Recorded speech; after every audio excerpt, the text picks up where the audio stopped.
Sascha?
Good morning, ladies and gentlemen, dear ESC members, dear guests, welcome to our Connecting EU seminar.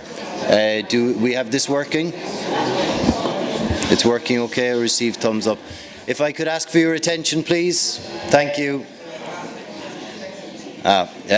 You're very welcome to our Connecting EU seminar. We're starting a little bit later than planned this morning, and the first thing I'd like to do is introduce myself. I'm Cillian Lohan. I'm the Vice President of the ESC, the European Economic and Social Committee, with responsibility for communication and for organising this particular event, and I'm truly honoured to be your host this year. The first most important thing for me to say is to be able to thank the Economic and Social Council of Croatia for partnering with us for this event, as well as the European Commission representation and the European Parliament office in Croatia for all their support, and of course to thank the staff of the Hotel Dubrovnik for helping us to have this event here and for being so helpful in its organisation.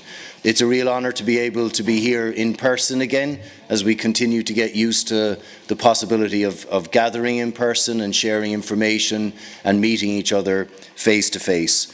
I do have to tell you about a small change to our programme this morning. Our keynote speaker was delayed through no fault of her own with her connecting flights. And so after this morning's welcome session, we will go straight to a coffee break and we will go straight into the first panel. And following the first panel, we will have the keynote speech. I'd also like to make you aware that we have a guided tour this afternoon in your programme at 4:30. You can sign up for this guided tour in either English or French at the back of the room in the door you came in. So please sign that if you'd like to join the guided tour so we know that you're coming with us. And at 1:15 we will do a family photo of all of us together in the foyer or in the room. So please gather here outside the front door. Yeah, so outside the front door we'll gather there for the photo, and it would be nice for you to be part of that, as it's important to have you here as part of our seminar. I think clearly the focus of our seminar, Geopolitical Turmoil at Europe's Door, the perspective of civil society. In many ways it was very important for us to come to somewhere like Zagreb, a part of Europe that only 30 years ago knew very much the reality of war and what it means to people on a day-to-day basis, and how it affects the lives of ordinary citizens and civilians, and how it spills over and affects absolutely everything. And that interconnected nature of the impact of war is what we've tried to focus on with some of our different panels that we have for you today. And of course, as soon as Russia brutally attacked the Ukraine from the 24th of February, the ESC became very active in responding to this. We pledged solidarity with the Ukrainian people and its civil society, and we let them know that we are standing by them and will not give up on them. Our members worked tirelessly on the ground, helping refugees in any way they could, and we joined the Parliament Civil Society Hub initiative. And we let the Ukraine civil society activists work in our premises, and I'm happy to see some of them here today. Martha, we met last night, and it's been very good for us to be able to be close to Ukrainian civil society. We also sent a strong political message by adopting resolutions in support of Ukraine and in support of its EU membership. And so we wanted to keep that focus today for this particular seminar. And of course our seminar is about connecting EU, connecting the different communications people, which you are, and press officers, so that we can really stimulate that network of civil society in order to be effective as a large voice, as a coherent voice, and to share our differences and come to reconcile those differences and be able to be part of decision-making processes. And that's what we do so well at the ESC, and that's why we want to bring people together to empower that more and to help you access those decision makers and those the architecture of decision making that exists within the EU. Our specific topics, we'll focus on enlargement, we'll focus on communication in a time of crisis and all the challenges that faces. And our third panel focuses on energy, the rising costs, and what all of this means in terms of energy. So very interesting panels, I think, to have lively discussions, and I look forward to you getting involved in those discussions and participating so that we have an active engagement. And last but not least, I'd like to invite our guests, press and communication officers from our partner organisations to stay for the afternoon speed networking session and meet our communications team who've done so well to put all of this together. And that's going to be an important session for us. It's an informal but very dynamic, active networking session. So I'd invite you to stay for that and to get involved. So before we start our panel discussions, we have some distinguished guests with us. The ESE President, Krista Schweng. We have the President of the Croatian Economic and Social Council and Croatian Minister for Labour, Pension Systems, Family and Social Policy, Mr. Marin Piletic.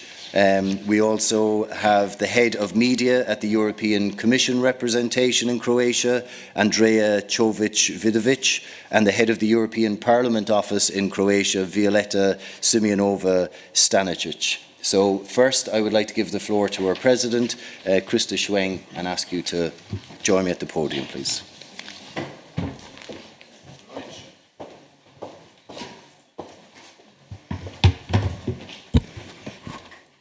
Thank you. Thank you very much, Gillian. Thank you, dear colleagues, for organizing this event.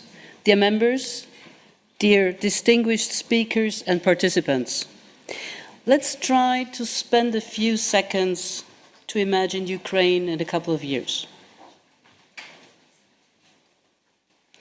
I know it's difficult to develop a positive picture against the backdrop of constant news from the field, from missiles continue hitting Ukrainian cities every day, or damages to the water network and power cuts that have left millions of people across Ukraine without proper access to safe water, electricity and heat. The more I'm convinced, our thinking and our work today must be led by how we want to see the future of Ukraine. I see it a reconstructed, a prospering country based on European values, allowing its citizens to return to decent lives in their home country. This is why today the first priority is continuous support to Ukraine and its people who are faced with extreme conditions. EU support and solidarity must continue.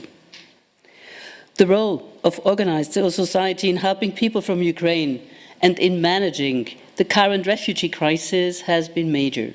Civil society reacted promptly and efficiently, triggering a unique grassroots mobilization of citizens.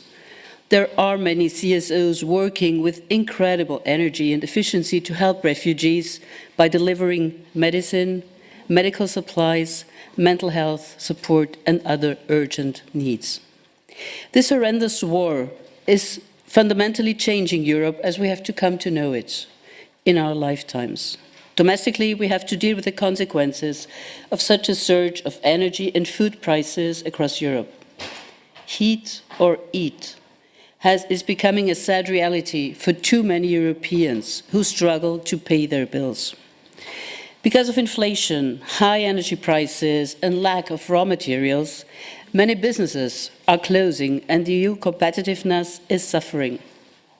As reported by Eurochamber's business confidence over the next year will be even lower than in the financial crisis 2008-2009.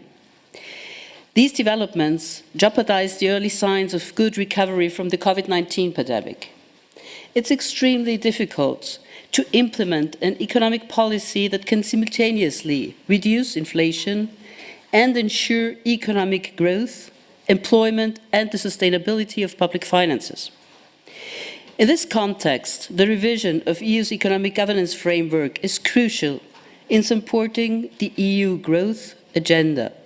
We need a framework that strengthens public investments, allows for more cyclical leeway, and permits greater flexibility for countries in the adjustment of their debts. At the same time, we need to guarantee fiscal sustainability.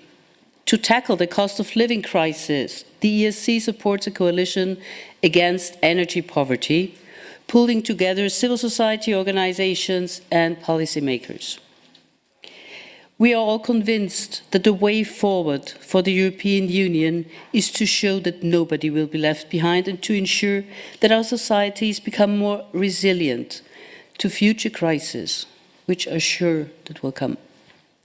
Demographic change is another challenge. Declining birth rates, combined with increasing life expectancy, are turning the European population increasingly grey and will add more and more weight to European workers and on younger people.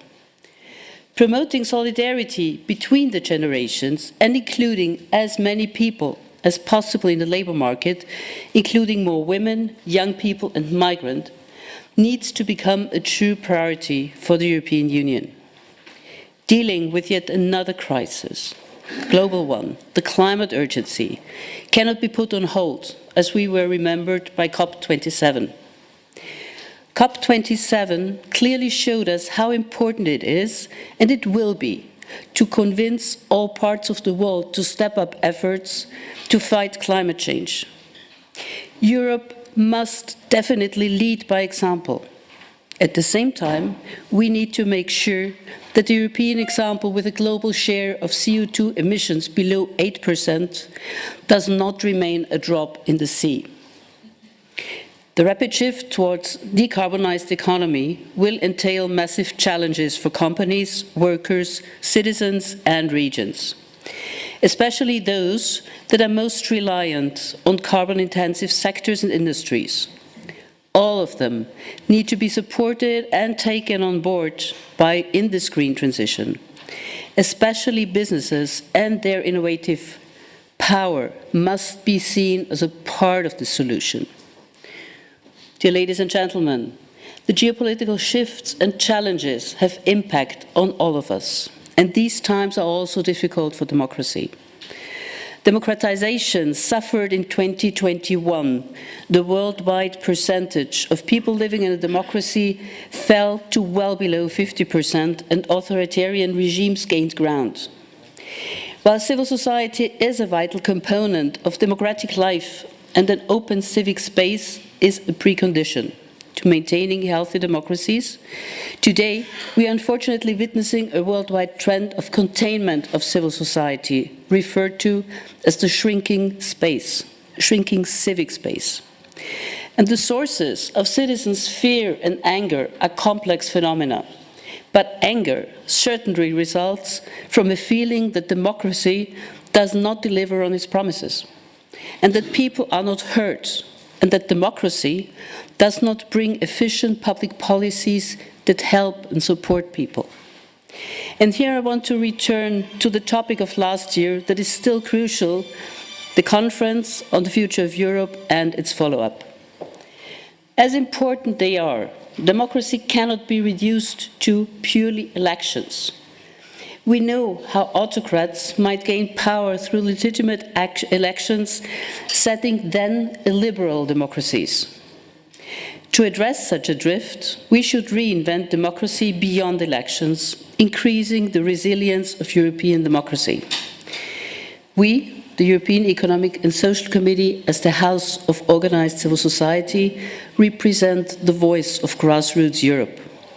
These are around 90 million businesses, workers and other NGOs speaking for, amongst others, farmers, environmental and human rights interests.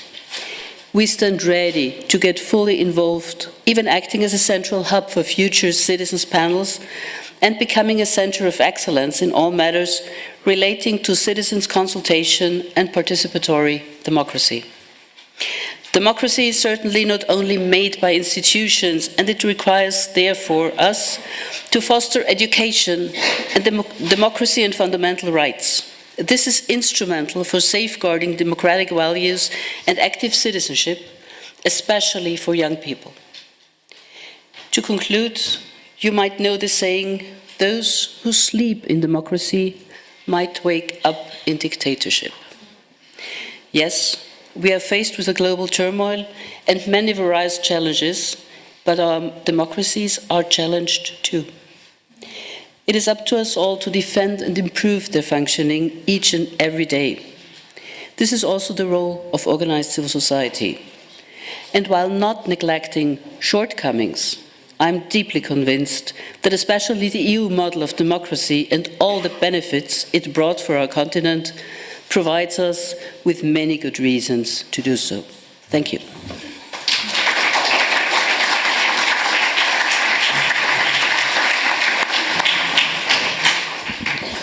Thank you, President. Thank you, Krista, for those words.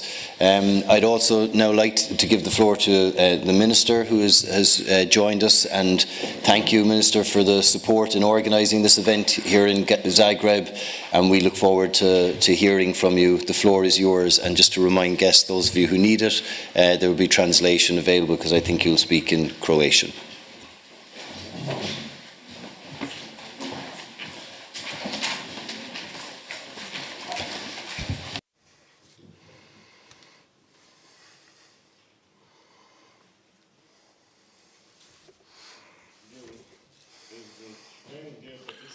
Of this Connecting EU seminar. As you heard, I will speak in Croatia, if you allow me, of course. Poštovane dame. Dear ladies and gentlemen, dear President, esteemed and distinguished guests, it is my special honor and pleasure to greet you on behalf of Croatia's Economic and Social Council and on behalf of the Vice Presidents, Mr. Mišetić and Mr. Sever. I never knew who is the elder, so to determine the sequence of their mention.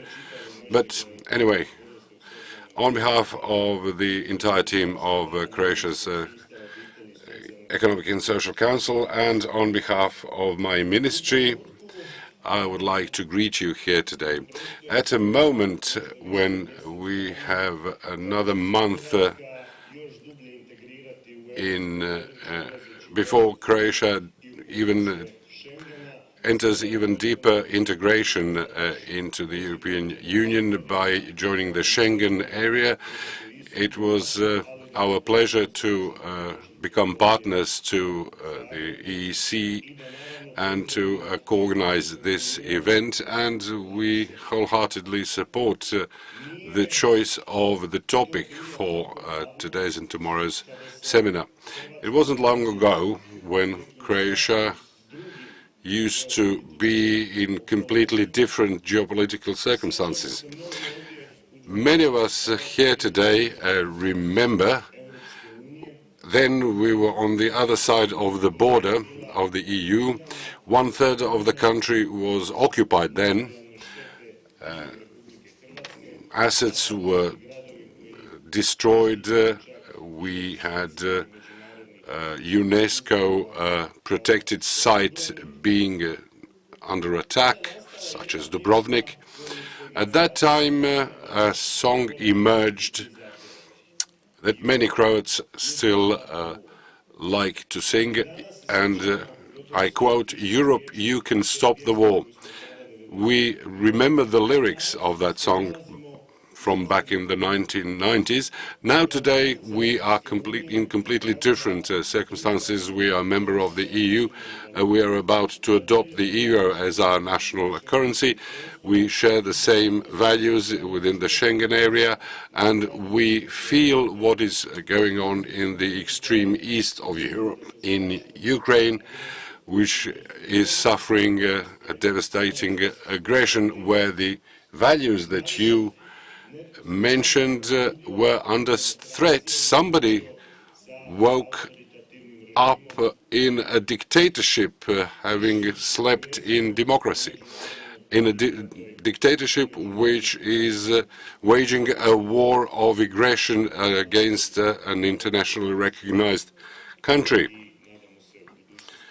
which hopefully will one day become a member of a state of the EU.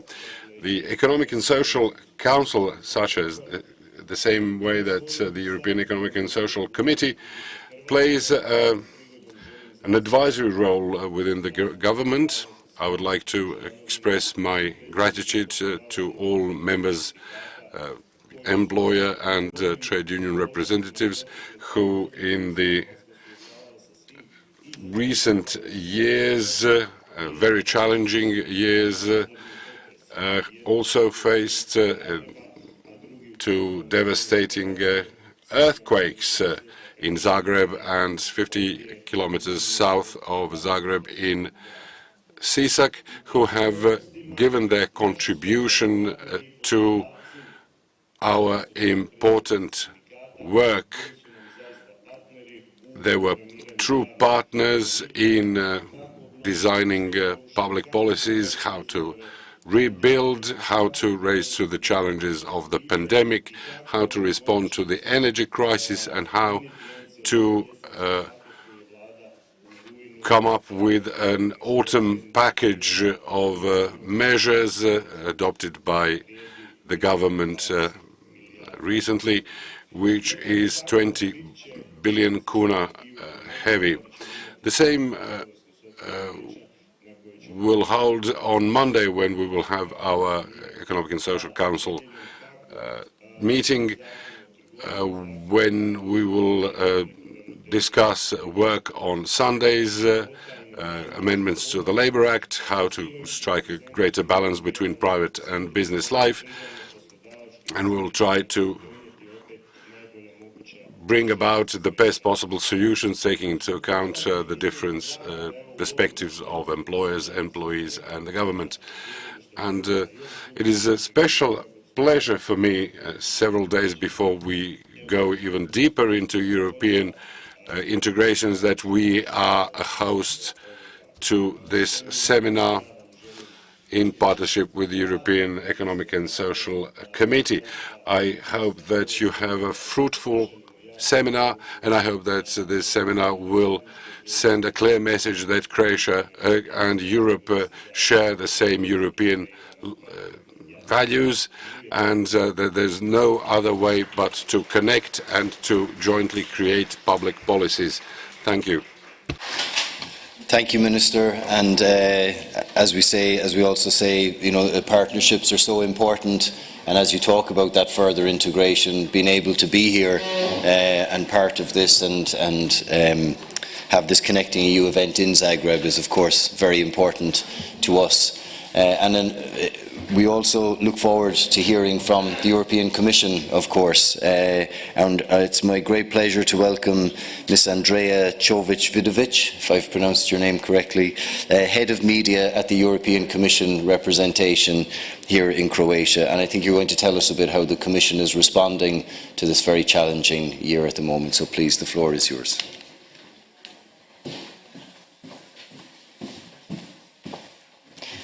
Hvala vam najljepša. Thank you very much, dear ladies and gentlemen. I will switch to English because, as I see, we have an international situation in the audience. European Economic and Social Committee President Ms. Schwenk and Vice President Mr. Lohan, Head of European Parliament in Croatia Ms. Stanicic. I am honored to speak today on behalf of the European Commission. The topic is not rosy. As of February 24th this year, war has been raging on European soil. We all know this. It has been said many times since then that Europe should have listened to those who knew Putin, as dependency on Russian fossil fuels has come at too high a price. We now know this war is not only a war waged on Ukraine by Russia. It is a war on Europe's energy, on the economy, but also on values, and yes, as you mentioned, President Schwenk, on democracy too. So the European Union cannot but stand united in condemning this aggression, with numbers to show this unity. 20 billion euro mobilized by the European Commission, EU member states and its financial institutions for Ukraine's economic, social and financial resilience. 7 billion euro microfinancial assistance dispersed to Ukraine since the start of the war. 3 billion euro reimbursed to EU member states for their in-kind military support to Ukraine. Wait, there's more. 1 billion euro invested in the solidarity lanes, essential corridors for Ukraine's agricultural exports. 900 million euro humanitarian aid secured to provide food, water, healthcare, shelter, access to basic goods and services, to education and healthcare, all this to civilians affected by this horrendous war, etc. Yes, the European Commission will continue to offer political, financial and humanitarian assistance to Ukraine. It will also continue with hard-hitting sanctions against Russia and all those complicit in this war, unreservedly. But as the year 2022 draws to a close, Europe is facing soaring energy prices and rampant inflation. And what has the EU done, you will ask, to address the dire consequences of this war on the very lives of Europeans themselves? Well, we've for now achieved a drop in Russian energy supplies from 45% of gas imports last year to only 40% in September 2022. The Commission will continue, is struggling and continuing with its support to reducing bills for European households and businesses. It's curbing energy prices, diversifying supply and reducing demand. It's focused on buying energy together. And of course, the greening part. We are accelerating the rollout on renewables. And as I close this speech, please allow me to now switch from institutional to individual action. As individuals faced with brutal human suffering in Ukraine, we want to take action. We can help by donating or supporting refugees in our country.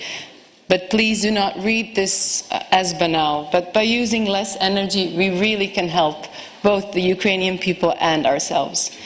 With little or no discomfort on our part, we do reduce the flow of money to Russia's military while working towards a cleaner and more sustainable Europe and the whole planet.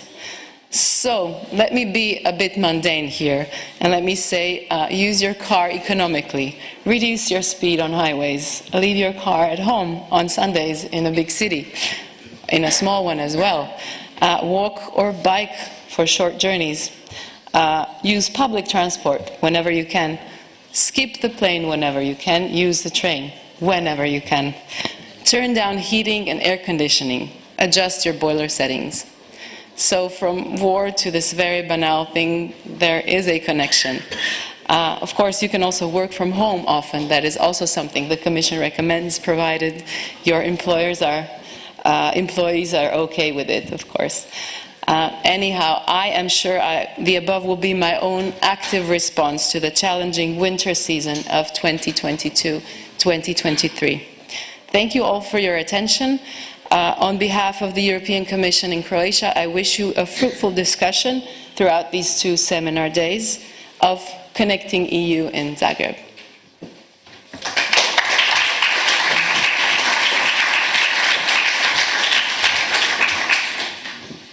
Thank you very much, and showing the range of what we're trying to cover, to go from big geopolitical issues to individual actions, I think is appropriate for the tone of our panels today, and also for the 2 panels that we have tomorrow, and indeed our networking opportunity. And from the European Commission to the head of the European Parliament office here in Croatia, Ms. Violeta Simeonova-Stanicic, I'm very pleased you could join us. I know the Parliament is doing a lot of work, particularly on youth, and I think you're going to share some of that work with us now. But thank you for being with us today, and please, the floor is yours.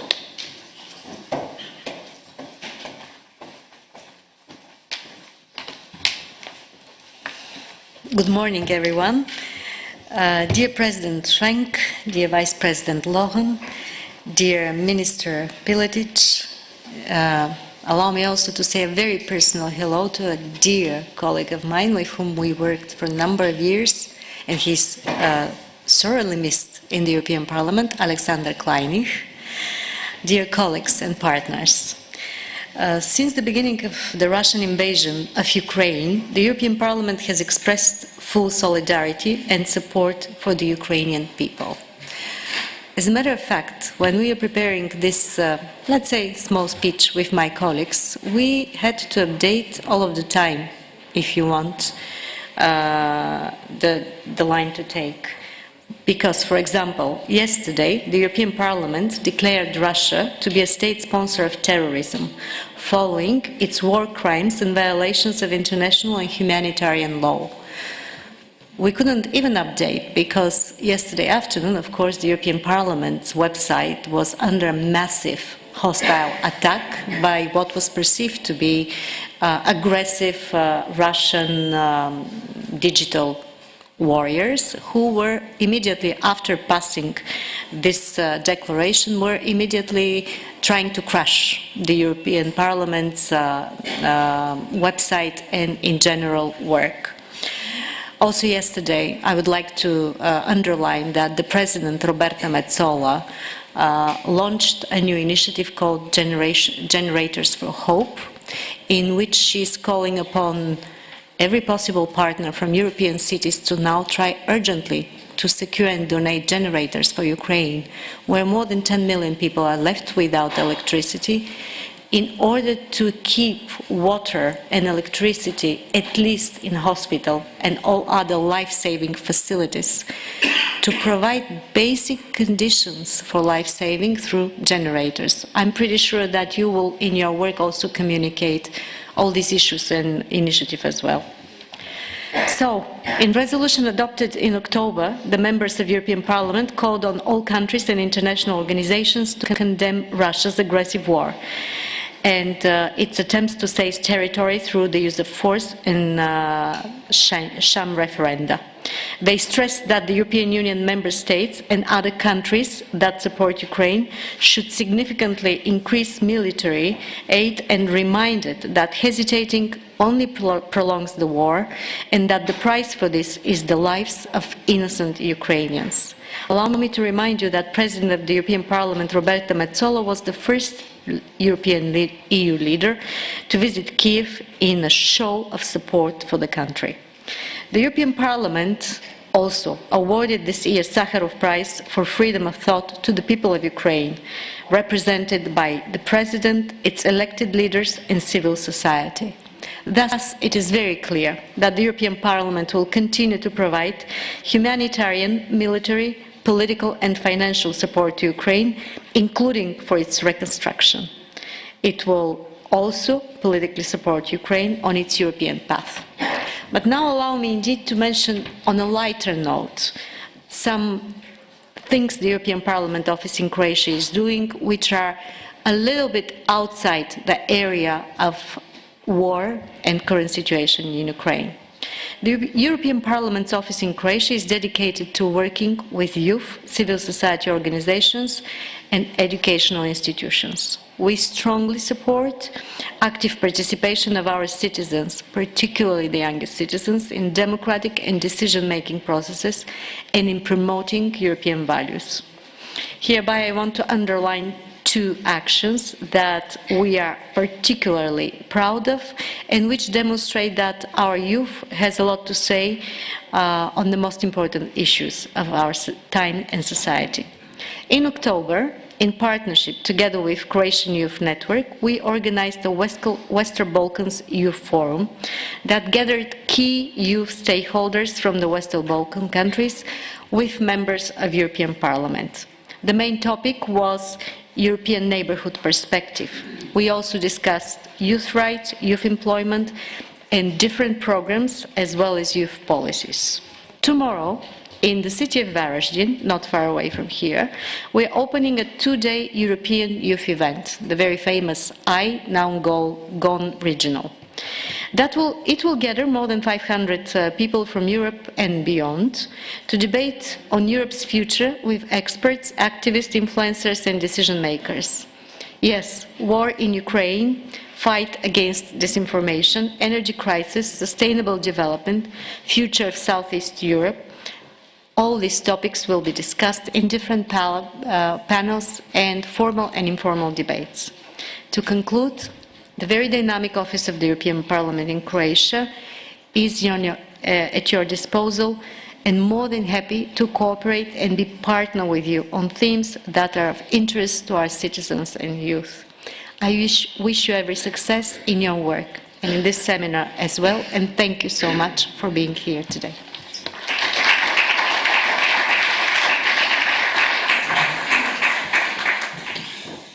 Thank you very much for sharing that with us, and to all of our speakers for this, this welcome session.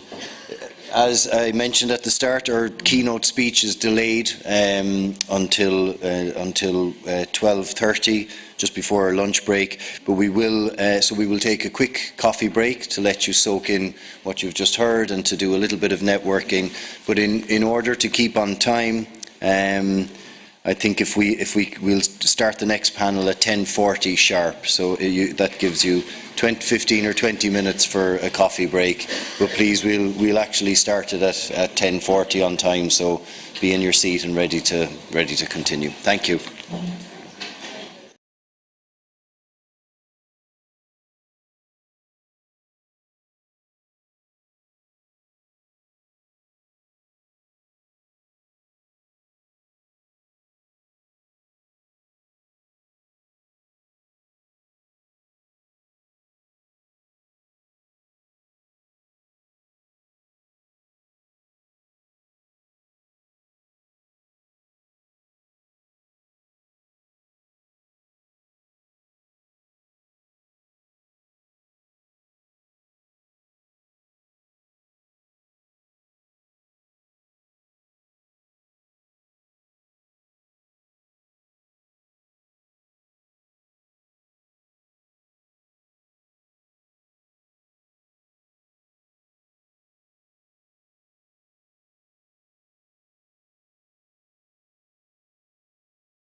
Okay, I think we can start now. Ladies and gentlemen, let me wish you a warm welcome to the first panel of the European Economic and Social Committee's Connecting EU seminar entitled Geopolitical Turmoil at Europe's Door, the Perspective of Civil Society. My name is Mila Moralic. I'm a reporter for N1 Television. As you can hear, yesterday my voice decided to give up on me, which is not a very good thing if you're a TV reporter.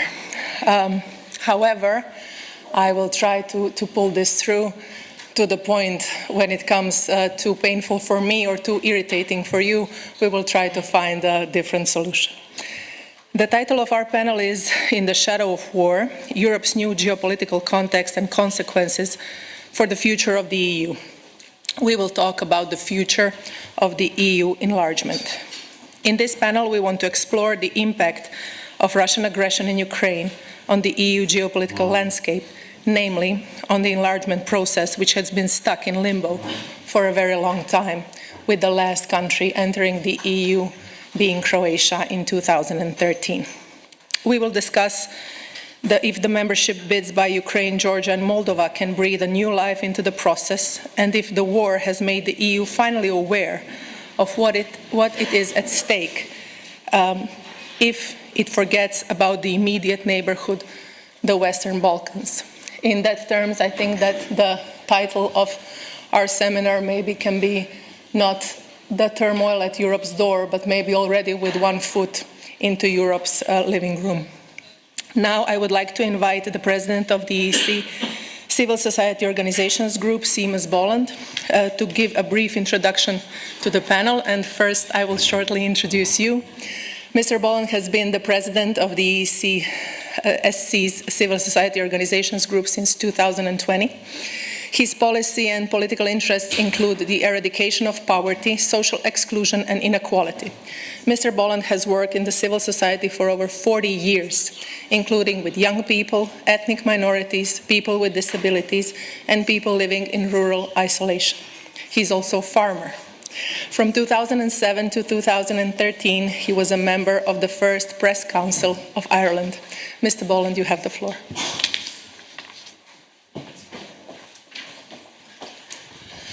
Thank you. Actually, I fitted in all that in 20 years, not 40 years, so I don't look as young as I should. Okay? Thank you for that excellent introduction, and also thank you to the organisers for this event. I've had the pleasure of addressing the Economic Social Council in Croatia some years ago on an opinion on poverty, and it was thanks to the Croatian delegates who invited me here to speak on that event, and I was really immensely pleased with the reception, and it gave me great memories. So really delighted to be here. I suppose in terms of civil society organizations, Donald Rumsfeld, Secretary of State in America, once talked about the known unknowns and then the unknown unknowns, and everybody thought he was talking gibberish. In a sense, what did we know this time last year? We certainly, or at least a lot of us, maybe you here in Croatia or in the countries in the East knew exactly what was going to happen, but the rest of the world seemed completely oblivious to the fact that Russia were going to invade Ukraine. It's an incredible place to be. And all of that meant that the geopolitical situation in one day changed. Those of you who are more expert in this area and who live in this area know I probably could have foretold that 6 years ago. But somehow we were completely shocked and surprised. And in one event, the geopolitical situation has changed. It has not alone changed in terms of our relationship with Russia, with obviously China, and even the US. It's changed within the relationships within the EU, and also the possibility of how we will manage enlargements from now on. Because we now have to ask ourselves the question, in this new situation, which is still not resolved, what sort of EU are we going to have, how many more members will join, and how many members will stay with the very strong principles of freedom, equality, inclusion. Because those are qualities which link to fundamental rights. And Europe is the only, in my opinion, I'm biased because I am a European, it is the only place where these values are put above and beyond anywhere else. Even in the paragon of democracy, the United States, we're seeing problems and questions about their democracy. And it's amazing in that election and in that coming election, the main issue could be the future of democracy. Can you imagine?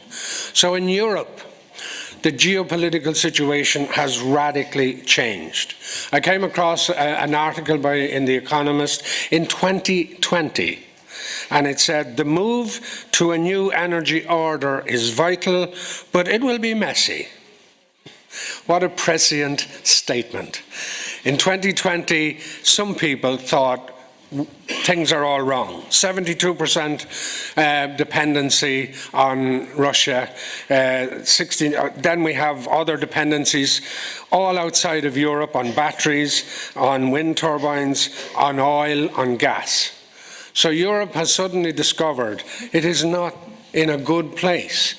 And historically, and those of you who know your history will know, access to resources is the prime ingredient to ensuring that populations, communities and people have the right kind of access to good treatment, freedom and democracy. Our access is demonstrably poor.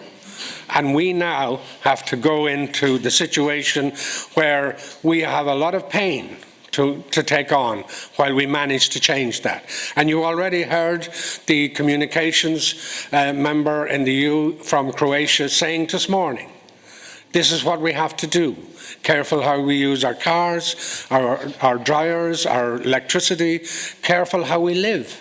It's an extraordinary place to be, but that's where we are, and we may have to deal with giving that leadership within the EU that the prize here is the protection of EU democracy and values while we sort out where and how we're going to manage those resources that we need access to.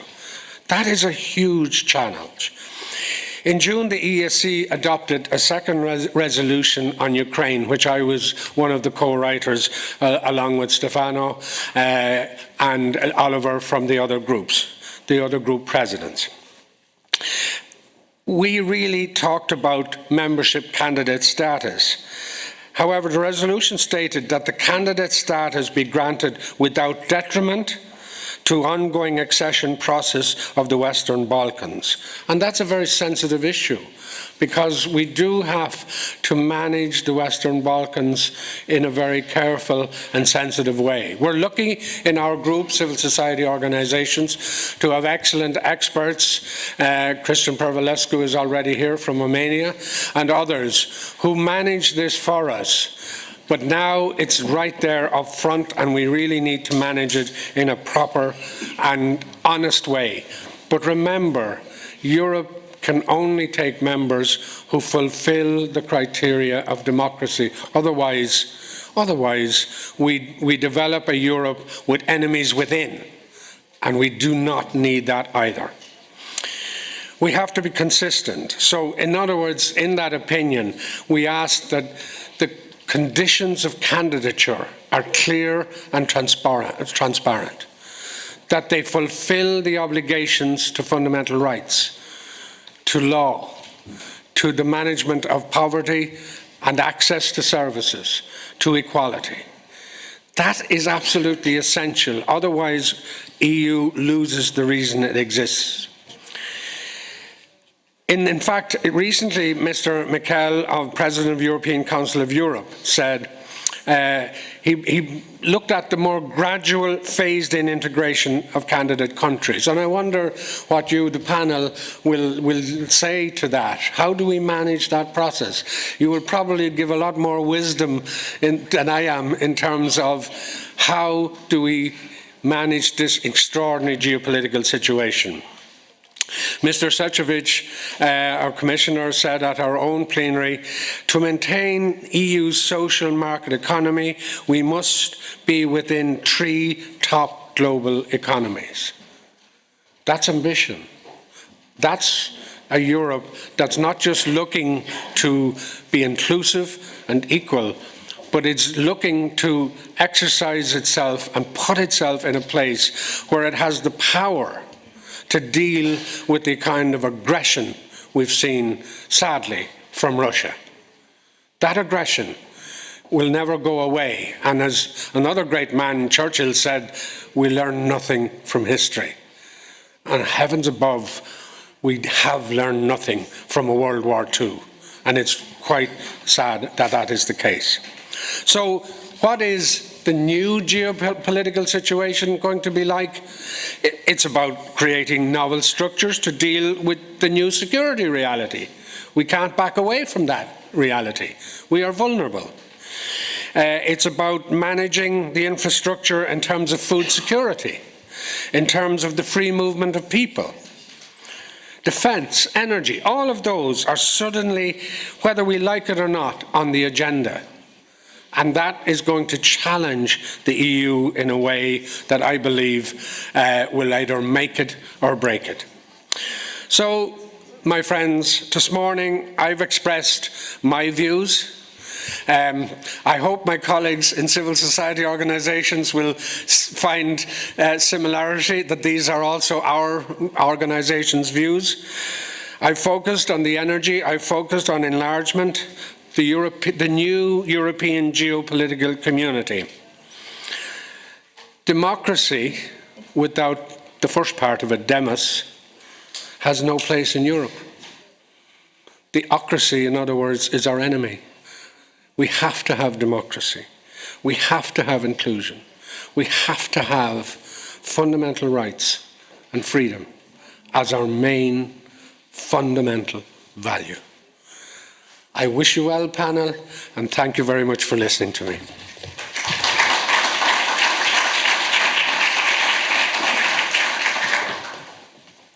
Thank you very much, Mr. Boland, for these words. In the enlargement process, it seemed that on the surface that things have finally started moving. The EU accepted Ukraine's and Moldova's bid for membership and granted them a candidate country status. The Commission has recently recommended that Bosnia should receive the same status. But these decisions are more political than merit-based and are not enough. Are the lessons that the EU should quickly learn from the obvious failure of enlargement processes in the Western Balkans. Recent proposals by the French President and by Council President Charles Michel to turn a European geopolitical community of countries wishing to become a part of the EU family has been denounced by some in the Western Balkans as a smokescreen for the absence of the true commitment by some member states to enlargement. Given the tragic events in Ukraine, can the EU afford to keep pushing potential members away, even when they are well advanced in their membership talks, such as Montenegro, in which the support for the EU membership is around 75%? And should it do more in the countries like Serbia, in which, despite the ongoing accession negotiations, support for the EU is weaker than in any other Western Balkan country at only 34%? The support for Russia, on the other side, is the strongest. We will hear about the situation in Serbia from our first panelist, Mr. Dusan Gajic, a long-time Brussels correspondent for Radio Television of Serbia, who has been closely following and reporting on all major issues related to Serbia and the EU relations since 2004, including on the enlargement process. Mr. Gajic is also the author of an award-winning documentaries such as, just to name a few, The Long Road Through Balkan History or Greetings from Kosovo, and the most recent one, The Graduates, in which, through the stories told by his former classmates, he shows Serbia is still preoccupied with the same issues as 30 years ago, unable to move on. Mr. Gajic, we are very pleased to have you on this panel. Could you tell us more about the situation in Serbia with regards to its European orientation or disorientation? recently I had a guest on my TV show, your colleague from Serbia, who told me a very interesting thing, and he said, listen, we, the Serbian people, are sometimes feel like we're being punished because the EU is talking about sanctions for us because of the things that the president, which European Union is very fond of, and maybe we can call him his candidate, is doing.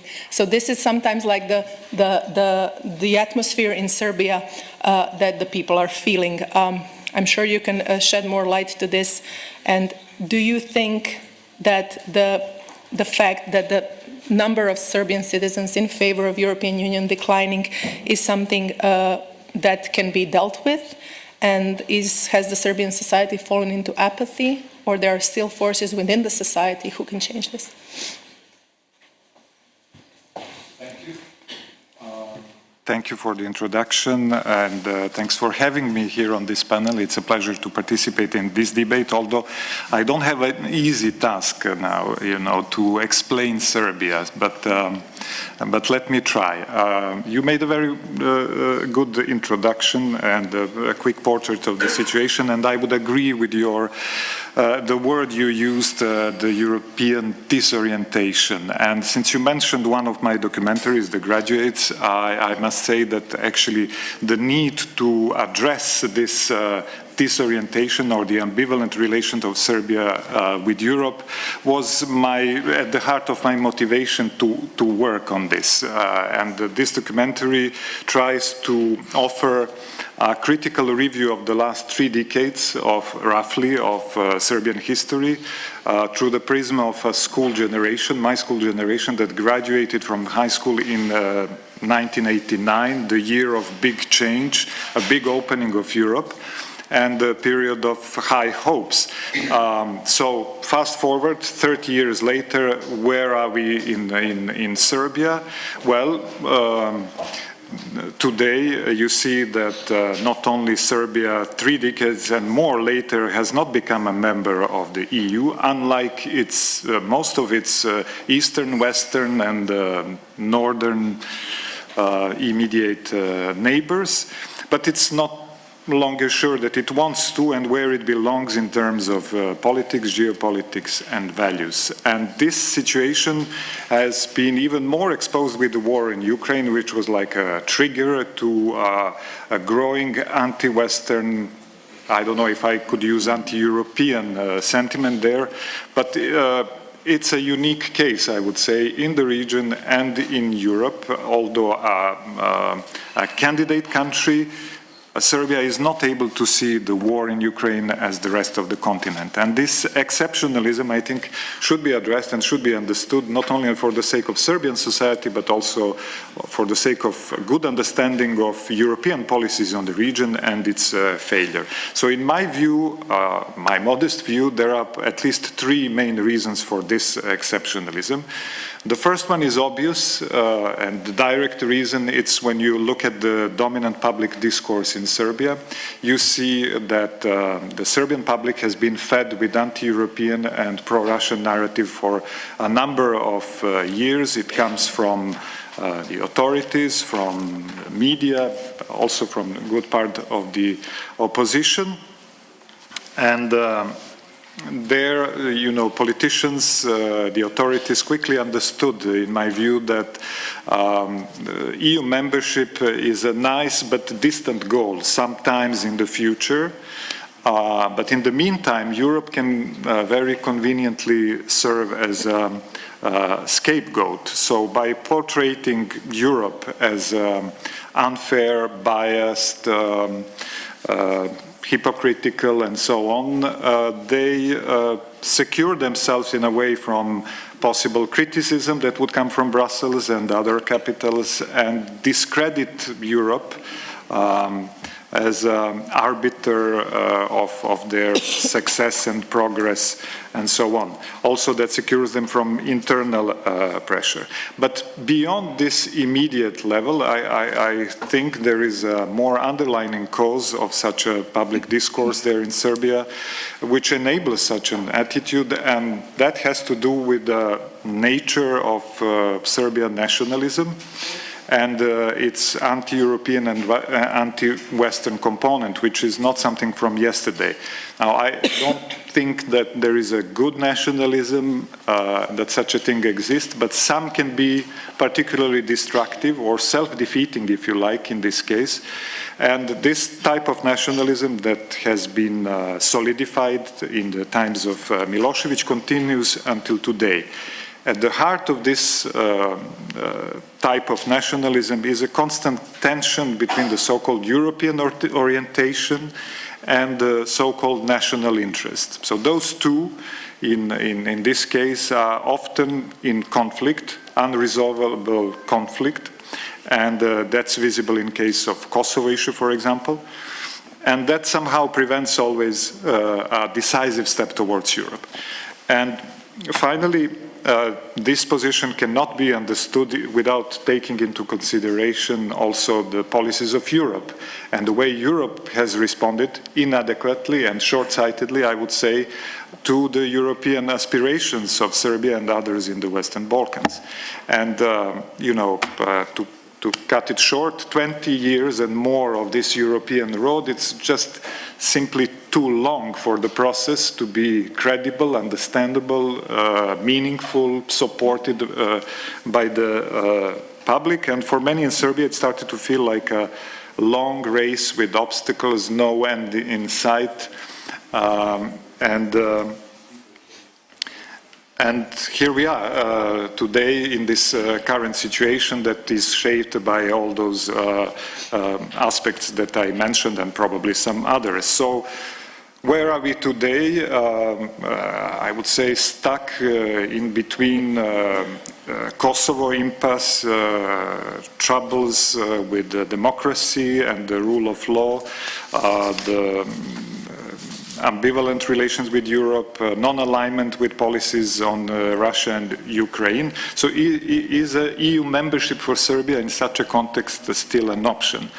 I would say yes, it is, or I would hope it is, but for that, Serbia needs to reinvent its attitude towards Europe and to redefine its definition of its own interest, I would say. But Europe also has to put a credible offer on the table, and hopefully this anomaly, I think this situation is not normal, it's an anomaly, for the sake of Serbia, but for the sake of the region and Europe, should change, and this could potentially change the dynamics.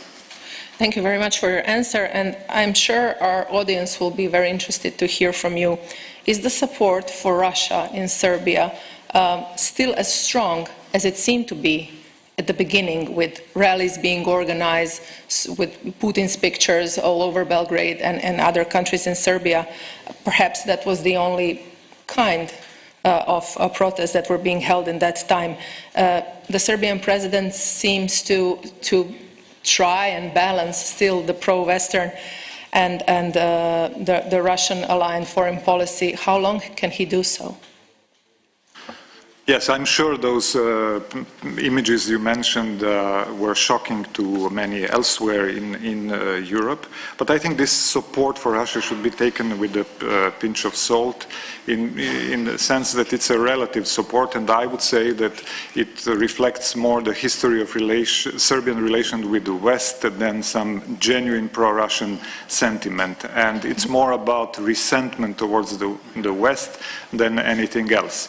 And besides, in the Serbian society, there is a long tradition and tendency of self-victimization.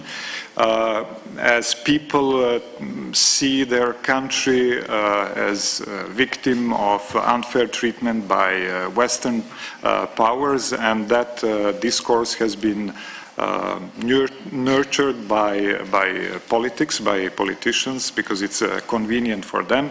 And strangely, the resentment is probably stronger now than it used to be 20 years ago, after the NATO intervention, for example, in Serbia. It has to do with Russian propaganda, but it has to do also with with the change of heart of certain people who considered previously themselves as pro-Western and pro-European, but who came to believe that their country was not really welcomed in the Western community and in the European Union. And there comes Ukraine, the Russian aggression in Ukraine, where people felt invited to pick sides, and somehow it was, for all above reasons and other, impossible to align with Western interpretation of things. And I would compare it like with a protest vote in politics, when you do something against something. Now to the current situation, I saw just before coming here some latest poll which suggests that there is a slight increase in support for introducing sanctions against Russia, but that remains still a big minority of people. You see also that EU membership, for instance, in that latest poll, the biggest single group is those who feel indifferent. 36%. Then you have 33% who would be worried in case of EU membership, at 28, I think, of those who say they would be happy in such a situation. So can the government, the president, really change the course? We get mixed signals. We hear that if pressure becomes unbearable, then Serbia will have to consider its moves. But at the same time, we hear from the new foreign minister that Serbia would risk losing allies if it does so, and that the West doesn't have a really alternative offer or answer to that. I would say that this could change in case of some financial consequences and more isolation, withdrawal of the financial assistance and so on. But for the moment, the pressure, in my view, is not unbearable for Belgrade. The only thing that happens is the freeze of accession talks. So Serbia de facto has accession talks frozen. It cannot move, make any formal step before it moves on sanctions against Russia. But that seems to be the price Belgrade is willing to take, at least for the moment. And to conclude, it's been said many times already that this balancing between two sides is not sustainable, and obviously there is already a significant political and reputational damage for Serbia, and on different fronts the position can be weakened by this, but I would not be surprised that this position remains and continues to drag on for still some time. Yes, thank you very much, Mr. Gajic. The freezing of the accession talks doesn't seem to be an unbearable pressure. I think we can also, considering how long the process has been going on, it doesn't seem to be the point of breaking for Serbia. Our next speaker is from Sarajevo, Bosnia and Herzegovina.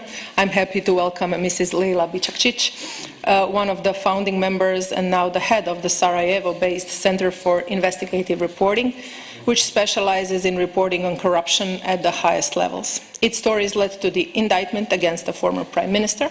For its work, the institution has won a number of national and international rewards. Mrs. Bičakčić, the Commission recommended that Bosnia and Herzegovina should be finally granted the EU candidate country status 27 years after the war and almost at the same time as Ukraine, in which war started this year with no end in sight. How important is this status for Bosnia, in your opinion? Is it just a political message, or can it really trigger some positive changes in your country? Is there a political will to bring Bosnia closer to the EU and fight all the obstacles on this path, such as corruption and inadequate rule of law?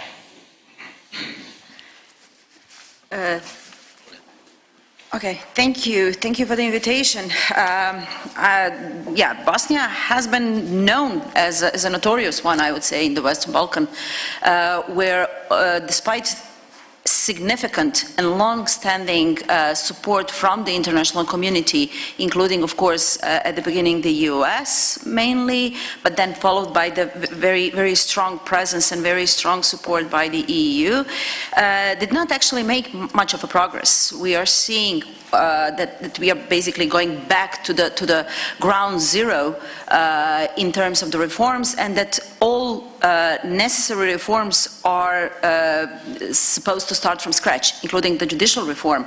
Unfortunately, that has been one of the largest investments of the international community in the reform process in Bosnia and Herzegovina.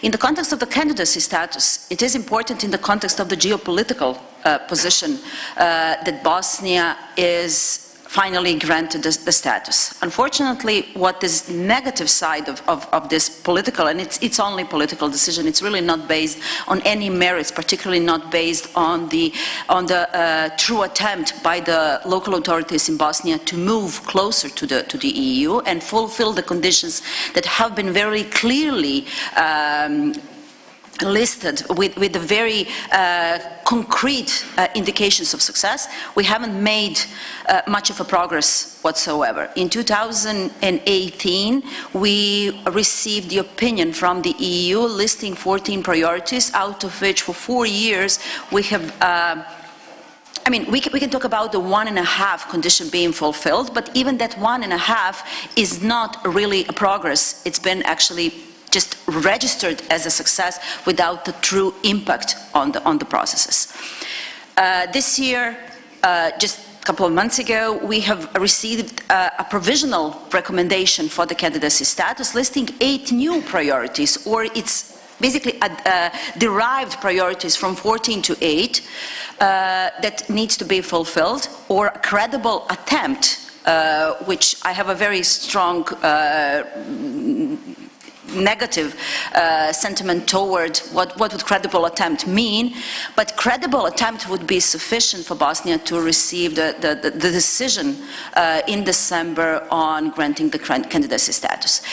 What Bosnian politicians are seeing from these diminishing of the number of priorities is that if they stall long enough, there will be no priorities to fulfill, so they would be not only granted the candidacy status, but they're expecting to be the full-pledged member of the EU, because no priorities or no requirements will be set upon them. Because again, in the context of the candidacy status granted to the Ukraine, there has been a cry for help by the leading politicians in the country, coming from the main nationalist parties that were driving country away from the EU, that Bosnia, because of the war 27 years ago, should be granted the status at the same time as Ukraine, because, and I quote, what sort of conditions did Ukraine fulfill to receive the candidacy status? So that is how insensitive our authorities are in the context of the necessary processes and steps necessary for the country, not for the EU, to fulfill in order to make the life of citizens better. Whether there is political will, that is something that we usually quote as the main precondition in the processes in the country, or when it comes to the EU, of course, fulfilling the conditions for the EU. But that ingredient is something that we haven't been able to see, particularly not to measure as a tangible ingredient, because the political will is always lacking, unfortunately. By declaration, all of our politicians will say that yes, they are for the EU future of Bosnia, but this is not, Bosnia is not the Brussels Bosnia, but the Dayton Bosnia. So they're actually insisting on the divisions inside the country. They're definitely against moving forward in the process of consolidating the country, if I may, or making country functional in the context of moving along with the agenda. So is there a hope? Maybe, because we had elections in October. There are some promising talks, particularly from the opposition, mainly on the Bosniak side, because we haven't seen much of the success of the politician in the Republika Srpska. The SNSD has won in the flesh. In the Croatian corpus, we haven't seen any opposition, because they really consolidated all the Croatian parties on the joint agenda, so no opposition whatsoever. So there are possibilities that the new power and the new coalitions might actually move or shy away from the stallment and basically move with the with the processes. In that context, granting the status with no conditions fulfilled in December might be this new wind, in a sense of opening the EU agenda again, or putting it back on the mainstream, because we really have moved it away from the EU, and the EU accession was not even mentioned during the election campaign, which actually represent significantly how little the EU agenda is important for our politicians, position or opposition. But I would actually go back to the conditions. Priorities as listed are necessary to be fulfilled. There needs to be stronger role of, unfortunately, in the Western Balkans, particularly in Bosnia, of the carrot and the stick, where carrot is clearly defined. The stick, unfortunately, we haven't seen in a while, and I think it's time to go back to that. Thank you.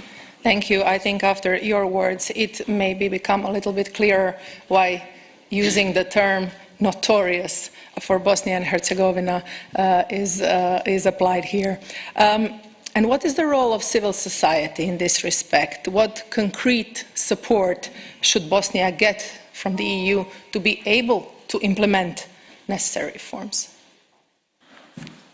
The same, like in the context of the reforms, we were the first and probably the strongest civil society in the Western Balkans, because we started early with the significant international assistance. And now we are seeing that the politics has infiltrated successfully. First in media, because the funding for media was cut. I mean, international funding for media, donor funding for media was cut in 2006, and immediately the politics stepped in. And we are now suffering from the extremely politically affiliated, almost bought media, particularly mainstream media in the country, and completely affiliated not only by the political parties, but divided by the ethnical division in the country. So in Bosnia, we don't really have a truth. We have at least 3 truths, or 3 publics, or 3 different versions of the story, depending on who is reporting on the truth. So that there is, of course, a growing trend of small newsrooms funded by the international donors again, but they are not part of the mainstream. They are not easily, they don't make it easily into the mainstream news, and that is, of course, the problem. Same goes for the civil society. Civil society has been significantly affected by the division of in the political spectrum, and there is growing trend of governmental NGOs, organizations of non-for-profit nature that are being affiliated directly or indirectly with the political parties, or used just to promote the political agenda. So the division is making it even in the civil society. But still, there is a healthy part of the civil society in media that should be provided with a platform. I mean, that is where the international, particularly the EU, can help further to make possible for those organizations, for their voice to be heard. They should be encouraged to participate in the processes, which is not happening. Very often we are seeing that even the EU representatives are sort of pushing the civil society voice on a side, taking it only as the tick-the-box approach. We need the civil society, let's bring them in just for half an hour and then just move, because they are critical. And they sometimes criticize even the EU processes or the EU officials, which is not always appreciated. So I think it's the platform for the voice to be heard.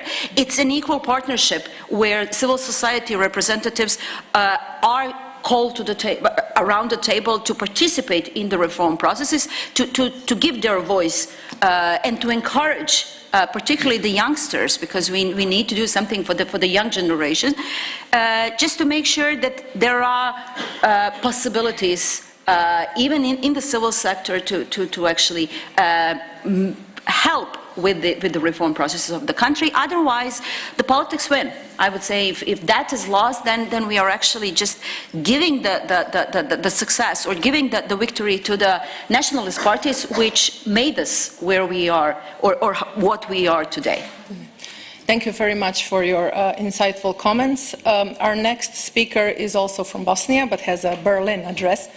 Mr. Adnan Cherimagic is a senior analyst for the Western Balkans at the European Stability Initiative.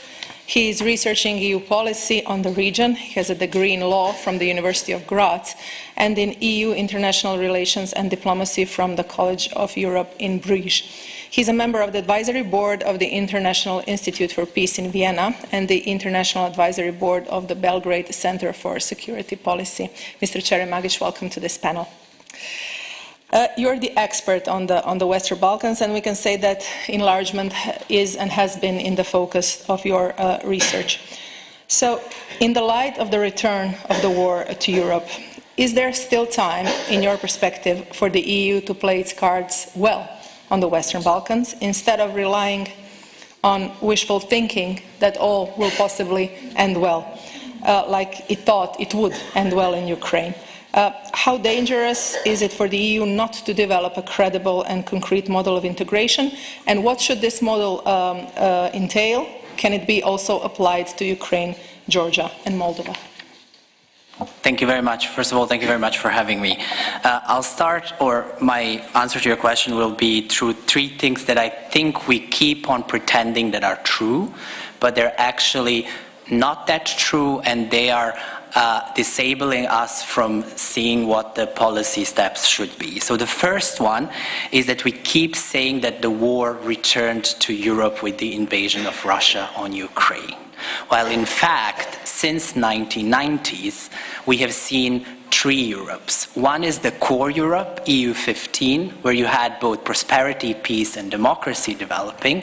Then you had a group of 10 plus 2 plus 1 countries that were allowed to join this EU and were allowed to start catching up with the core of the EU when it comes to prosperity, when it comes to socio-economic developments, and at the same time preserve the peace in these countries. And then there is a third part of Europe, which was not allowed to join the EU, and which since 1990s have been engaged in instability, in wars, in conflicts. If we go to our Balkan wars here, Slovenia, Croatia, but Bosnia-Herzegovina, Kosovo, North Macedonia, if we go to Chechnya, if we go to Nagorno-Karabakh, if we go to Ukraine in 2014, but also 2022, around Europe, it's all about instability and conflict. We cannot see a single country in Europe that hasn't been part of the EU single market or the EU that has seen a prosperity, that has seen catching up, and that has seen the development and maintained that kind of development. So the second thing that that some people keep on saying is that on 25th of February, Ukraine suddenly woke up and said, together with Moldova, we want to join the EU. That is not true. Both Ukrainians and different Ukrainian leadership wanted to join the EU, at least since 2004, at least by seeing what's happening in Poland across the border, in Moldova, by seeing what happened in Romania. The issue was not about the lack of will there or interest by some, whether it was a majority at some points or not, to join the EU. The issue was that the EU was not ready to offer that to these countries. And the third thing that we keep on saying to ourselves is that the Western Balkans, which have been offered the perspective to join the EU since 2003, did not join the EU because they don't want to reform themselves. It's about autocrats, it's about dysfunctional Bosnia-Herzegovina, it's about different issues that we keep on repeating to explain why these 6 countries are not part of the EU. And I think that is not true, because I think what the problem is that the EU 27 at the moment actually do not want to enlarge to these 6 countries, do not want to do with these 6 countries or parts of these 6 countries what they did with 10 plus 2 plus 1 country at the moment. And the result of that, since at least 10 years, is that the accession process, as it was for the 10 plus 2 plus 1, has fully broken down. For countries of the Eastern Europe, you had the idea of the accession process was you get the issues that you need to work on. It's not a political issue, it's quite technical. technical. It's about how this water is produced, how is it put on the market, is there a judiciary that can deal with the issue, are there monitoring institutes? It's a very technical, and for many people it's very boring and it's very non-political. And countries of the Central and Eastern Europe managed to do that very quickly. Latvia within 34 months, Bulgaria within 58 months, and Croatia, which was the longest that joined the EU, was within 68 months. Because for them, the goal of joining the EU was realistic and was offered to them, and they were able to see it and work towards it. For countries like Serbia, which is 106 months in the accession process, with no sight of when the process is going to be over, or whether the EU is willing to offer the full membership, or for Montenegro, 125 months,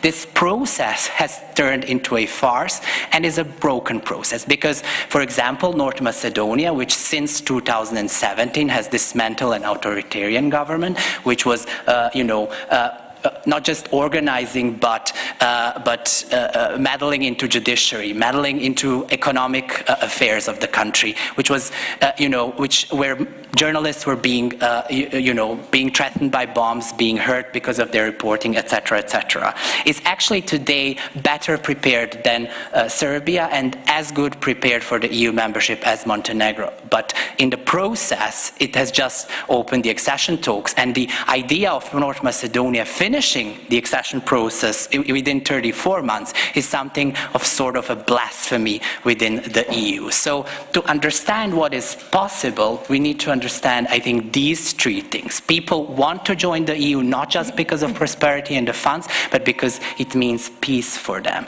In order to join, they wanted to join also before the February, but in order for them to join, they need to have the offer on the table. And that brings me to maybe my last point in this answer, and that is, how do we get to the offer for these countries that is acceptable by 27 EU member states? Because what we hear from, for example, just an example, although EU has 27 member states, from Berlin and Paris are two completely opposite positions. In Berlin, we hear Chancellor Scholz talking about we need to finish it as soon as possible.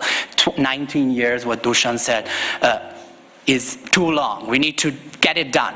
In Paris, we are told, wait a moment, we first need to reform the EU inside, and all these cliches about the Western Balkans that we hear. So there is no agreement on what the offer, not just for Ukraine, Moldova and Georgia, but also for the Western Balkans. So what do we do in this situation?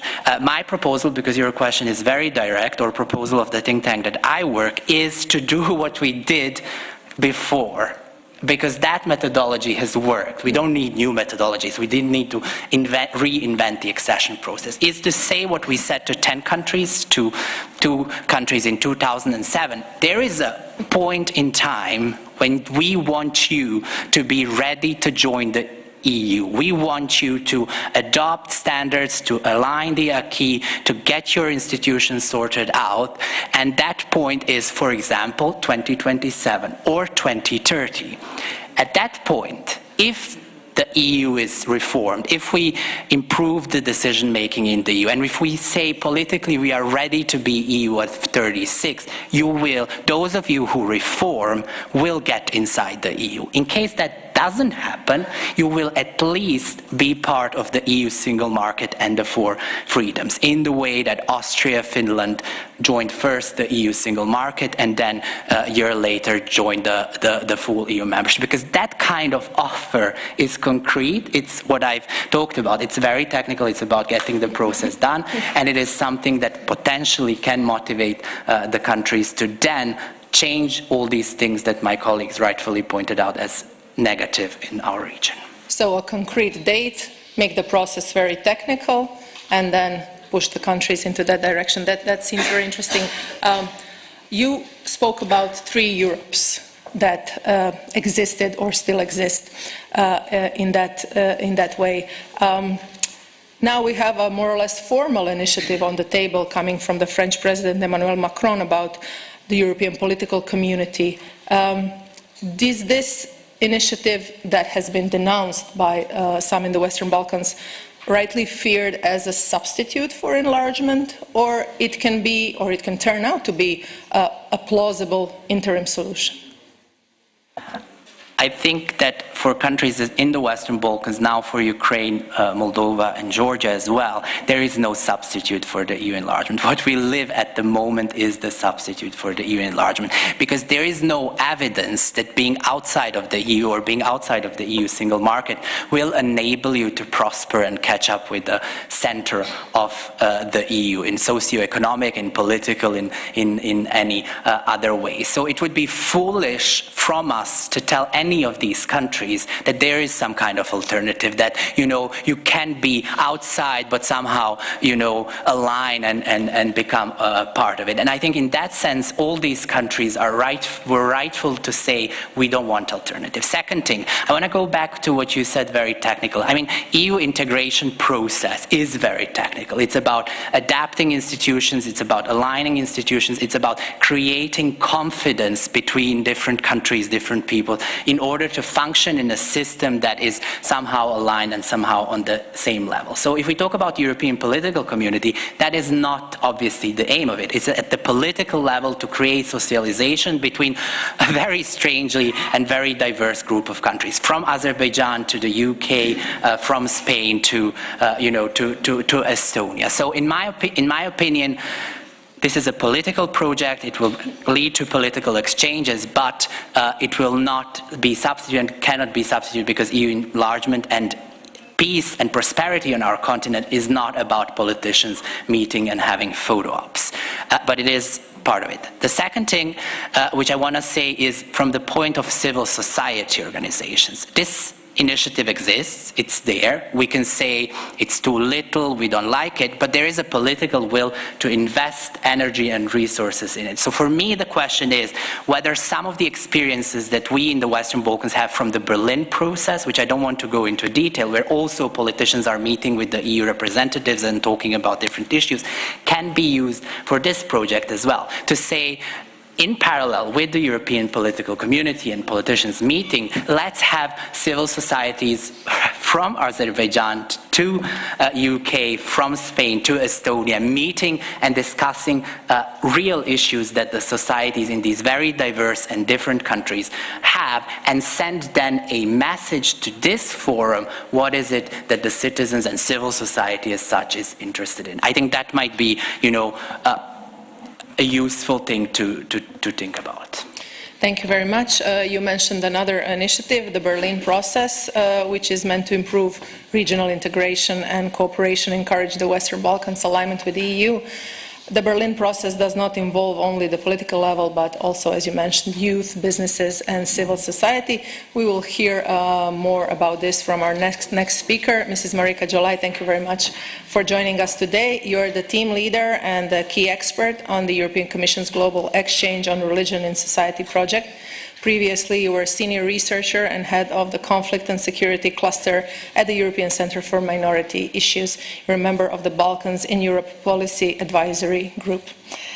In your work, you focus on the EU accession of the Western Balkan countries, bilateral dispute resolution, religion, civil society. Could you explain to us the significance of the Berlin process for the Western Balkans and possibly for the enlargement process? We have seen some candidate countries unable to make any progress due to the vetoes by individual member states, unrelated to the fulfillment of the accession criteria. Can the Berlin process contribute to solving such dead ends, and can civil society play a vital role here? Thank you very much. Thank you for having me here today, and I'm really pleased to engage with everyone in the audience and those who are interested in the EU accession, not just of the Western Balkan countries, but of bigger European picture as well.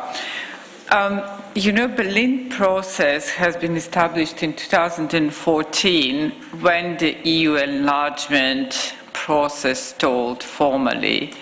and that was with the previous European Commission, and then Angela Merkel launched the Berlin process, which actually didn't start as a process. It started as a Berlin conference with the aim to bring on board the leaders of the 6 Western Balkan countries and to somehow keep the EU accession process happening in the background of this rejection by the European Commission and the EU institutions to actually take the process forward. And then through the engagement of the member states, initial 5 member states who were founding forces behind the Berlin process, but also of the civil society actors and political actors from the Western Balkan countries, the Berlin process became a process rather than just a one-off conference which takes place once a year. I think it's really important to remember that the Berlin process has been established with 4 main goals, which are the resolution of outstanding bilateral disputes between the Western Balkan countries, and also with the countries, with the neighboring countries, some of which have become now EU member states. It's to support reconciliation between and within the society. So in that sense, the Berlin process has a very strong focus on peace and inclusion, and on thinking how to deal with the consequences of the wars that my colleagues have already discussed previously. It's to strengthen the economic cooperation and to lay the foundation for sustainable growth. So we should really, always remind ourselves when we say that Berlin process is about regional cooperation. It's not. It's it has different dimensions of addressing really important challenges that we're still facing in the Western Balkan countries. Civil society came on board or became part of the Berlin process at the Western Balkan Summit in Vienna in 2015. That's when it was first invited to take part, but it had no engagement with the leaders, with the political section, if you like, of the Berlin Process Summit. So what the civil society has done, and myself included, because I was at every summit since 2015, so then the civil society from the 6 Western Balkan countries worked with the member states, first with France, then with Italy, then with the UK, which hosted the next summit, to integrate the civil society more into the Berlin process and to enable engagement between the civil society actors and between the political leaders who were there for the summit. So coming back to your questions, I would say that the civil society can and has played an important role in the Berlin process in 3 different ways. First, it can engage with the international community, which has a strong hand in everything that is happening in the Western Balkans, and has been involved for a very long time. And civil society can hold accountable international actors who are involved with the Western Balkans and in the Western Balkans. On the other hand, it can, and it is already doing so with, even within the Berlin process, but having this umbrella really helps, also influence and advocate on the issues that are important for the EU accession process with the Western Balkan governments. And in that sense, I think what the Berlin process achieved, but now backtracked a little bit due to COVID, is that Berlin process can facilitate this interaction, formal, informal interaction between the governments and the civil society organizations. And finally, and I really think that, you know, one of the reasons EU accession process, in addition to what my colleague already discussed, is that in many EU member states, the perception of the Western Balkan countries and citizens of the Western Balkan countries is really negative.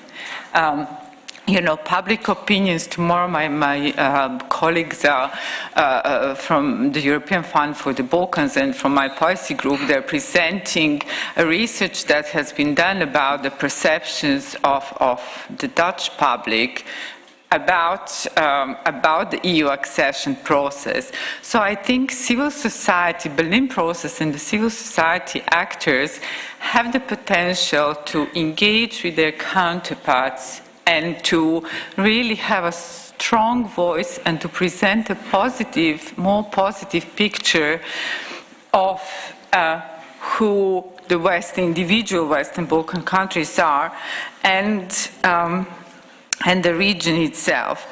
I think, you know, we need to also think about the fact that there are more than 30 initiatives that involve either individual Western Balkan countries or the region as a whole.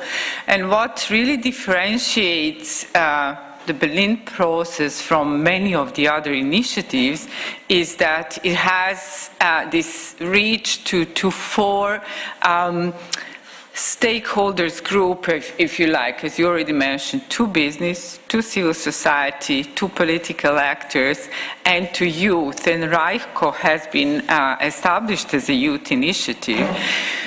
And Berlin process, you know, Berlin process has delivered. It did help to resolve some bilateral disputes between Croatia and Bosnia and Montenegro in the past. And it's an important platform because unlike the EU accession process, it's less formal and less rigid, and it can engage on one-to-one basis with specific challenges, you know, and help, and it is helping through background diplomacy. I mean, most, as we have seen, the 3 agreements that have now been signed on the 3rd of November in Berlin about movement of people with only ID cards, recognition of the diplomas. It's really, really important, especially resolving this visa problem between Bosnia and Herzegovina and Kosovo. So there is, you know, that's why it is important.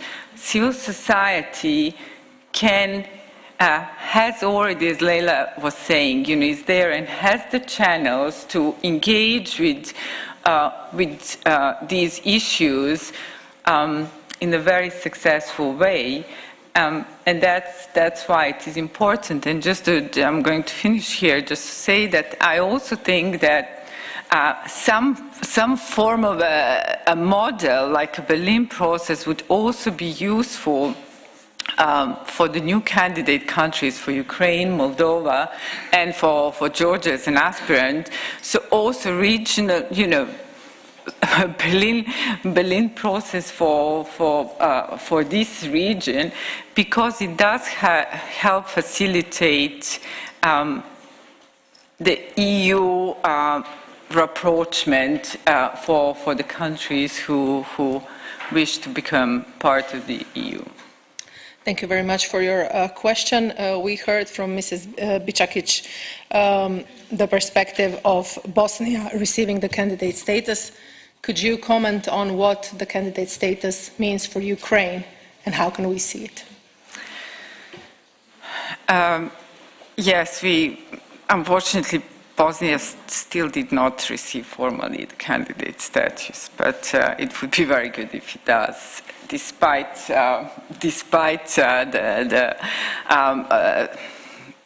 the challenges that have been already discussed here. So Ukraine has received it, but as my colleagues already pointed out, only efficient EU accession process and focus on the part of the government and institutions of the EU candidate countries actually makes sense. Ukraine is in a very difficult place. So it's in the middle of the war. It's losing resources, people, infrastructure, and we very well know how difficult it will be to rebuild all of this if you just look at the Bosnian example.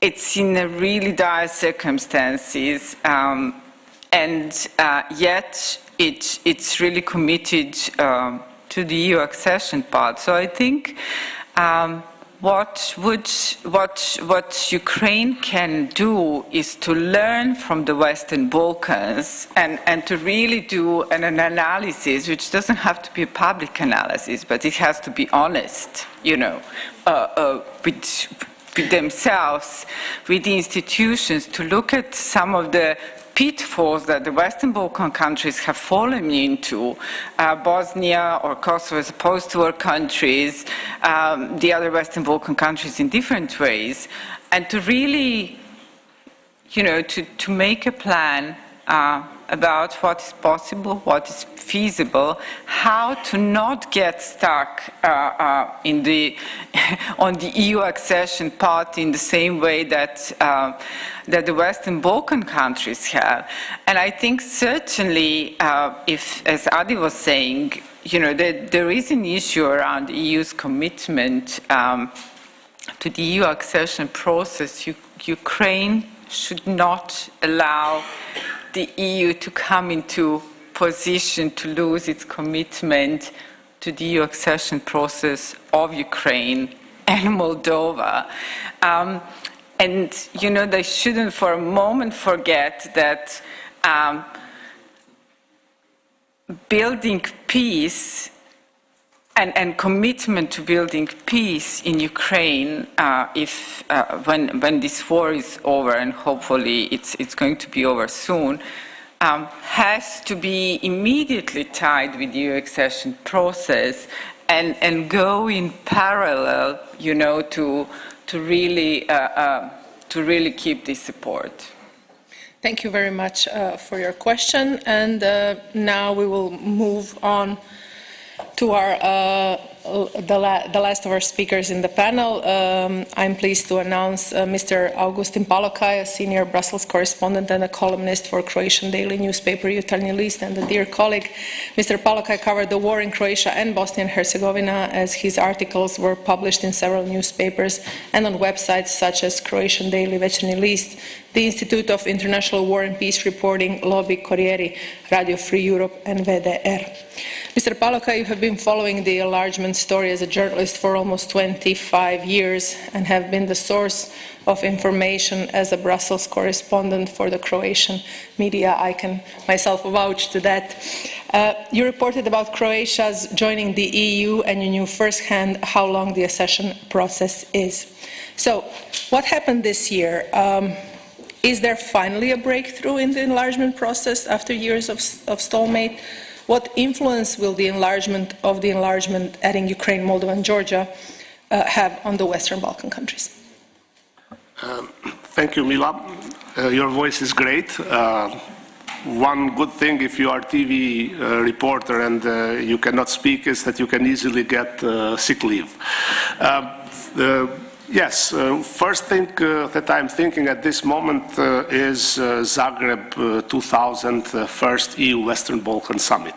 In 2 weeks we will have, for the first time after 22 years, EU Western Balkan Summit outside European Union, one in Tirana in Albania.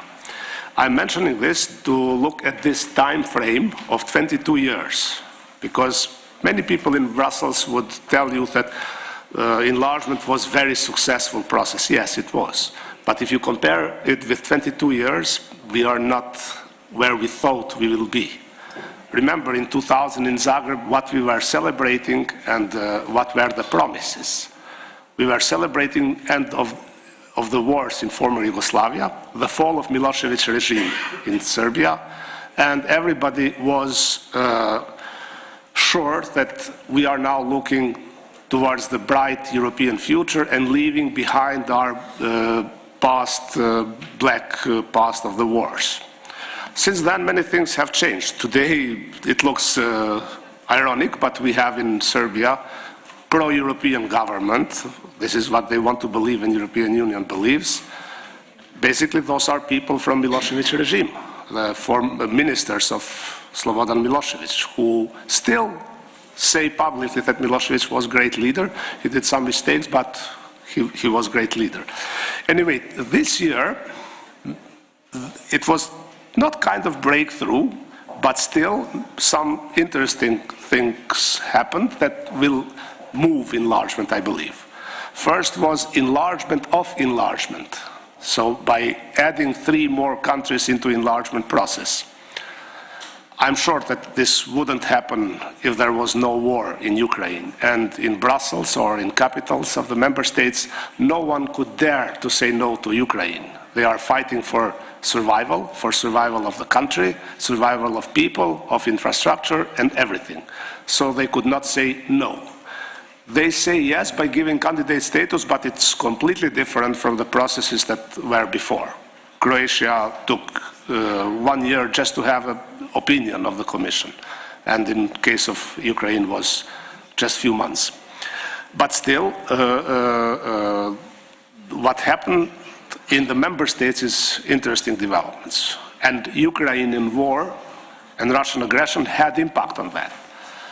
New government in Germany is more friendly towards enlargement. And I can confess that Germany was never a big friend of enlargement in the past. Germany was always a big friend of Croatia, but it was the last country that ratified the accession treaty of Croatia to the EU, because they were careful. Whenever German Chancellor Merkel spoke about enlargement, first thing she mentioned was conditionality, then perspective.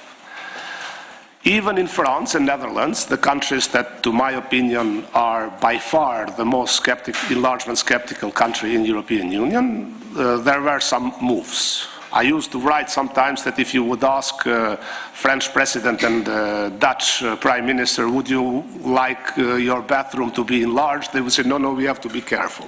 So they were careful about enlargement on anything, also enlargement of Schengen.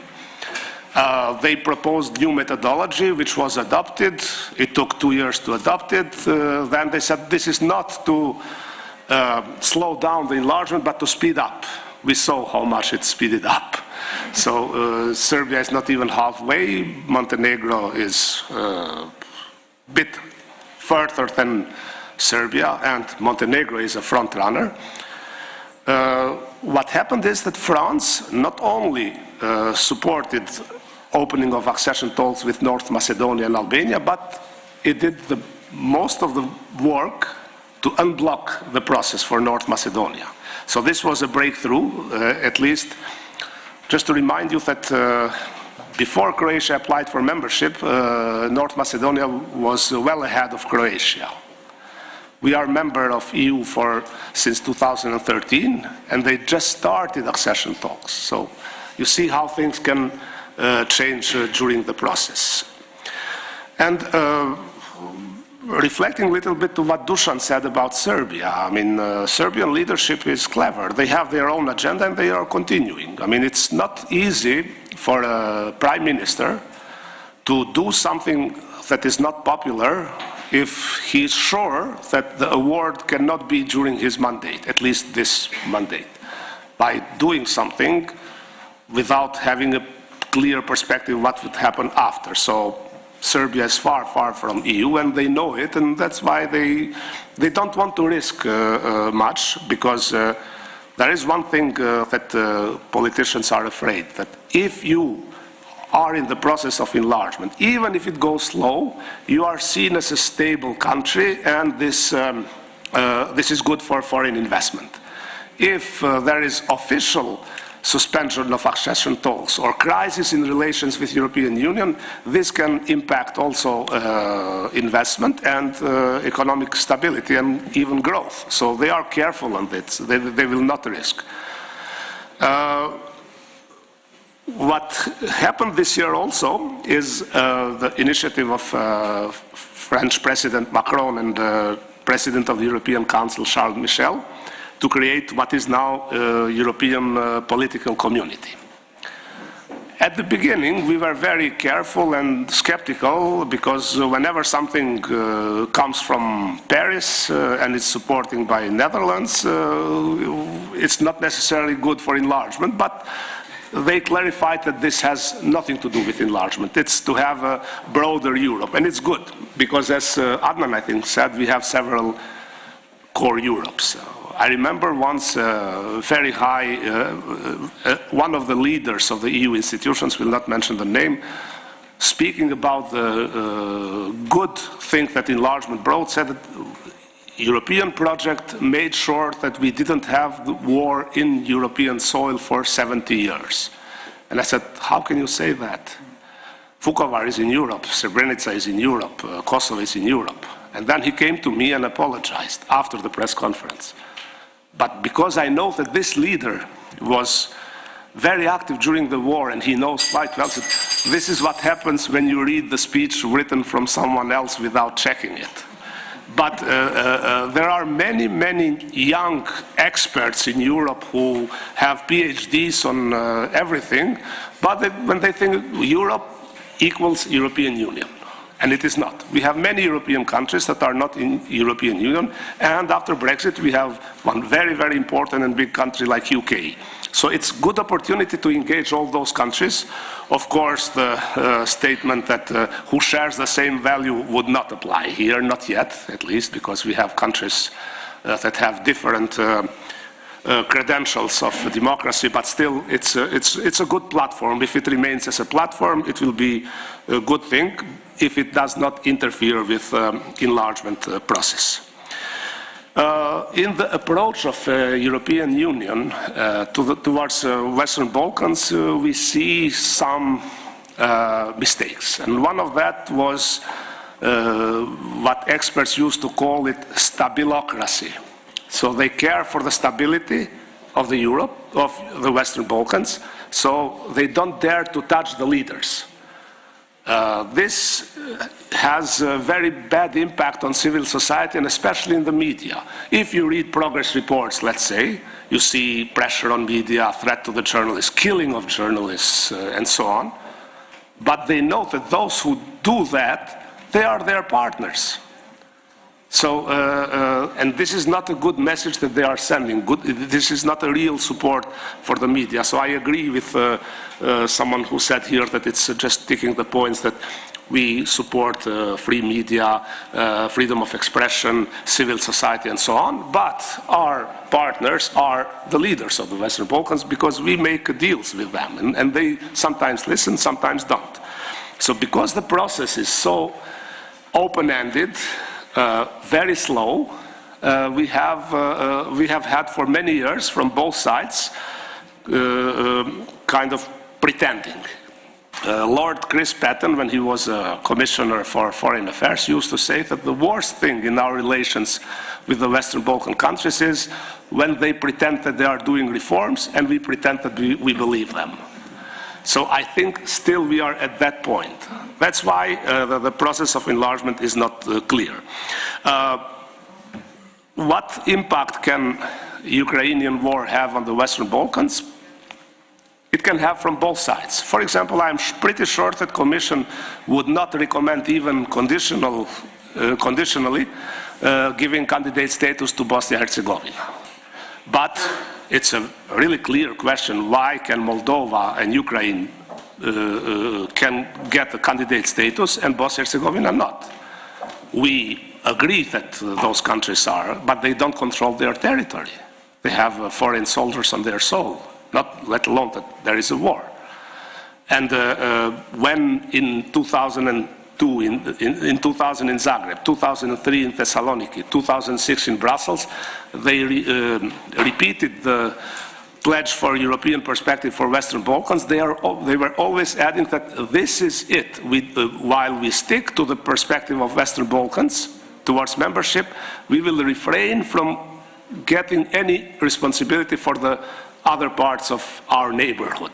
So remember that even the agreement between EU and Ukraine, association agreement, which mostly deals with the trade, was rejected in referendum in Netherlands.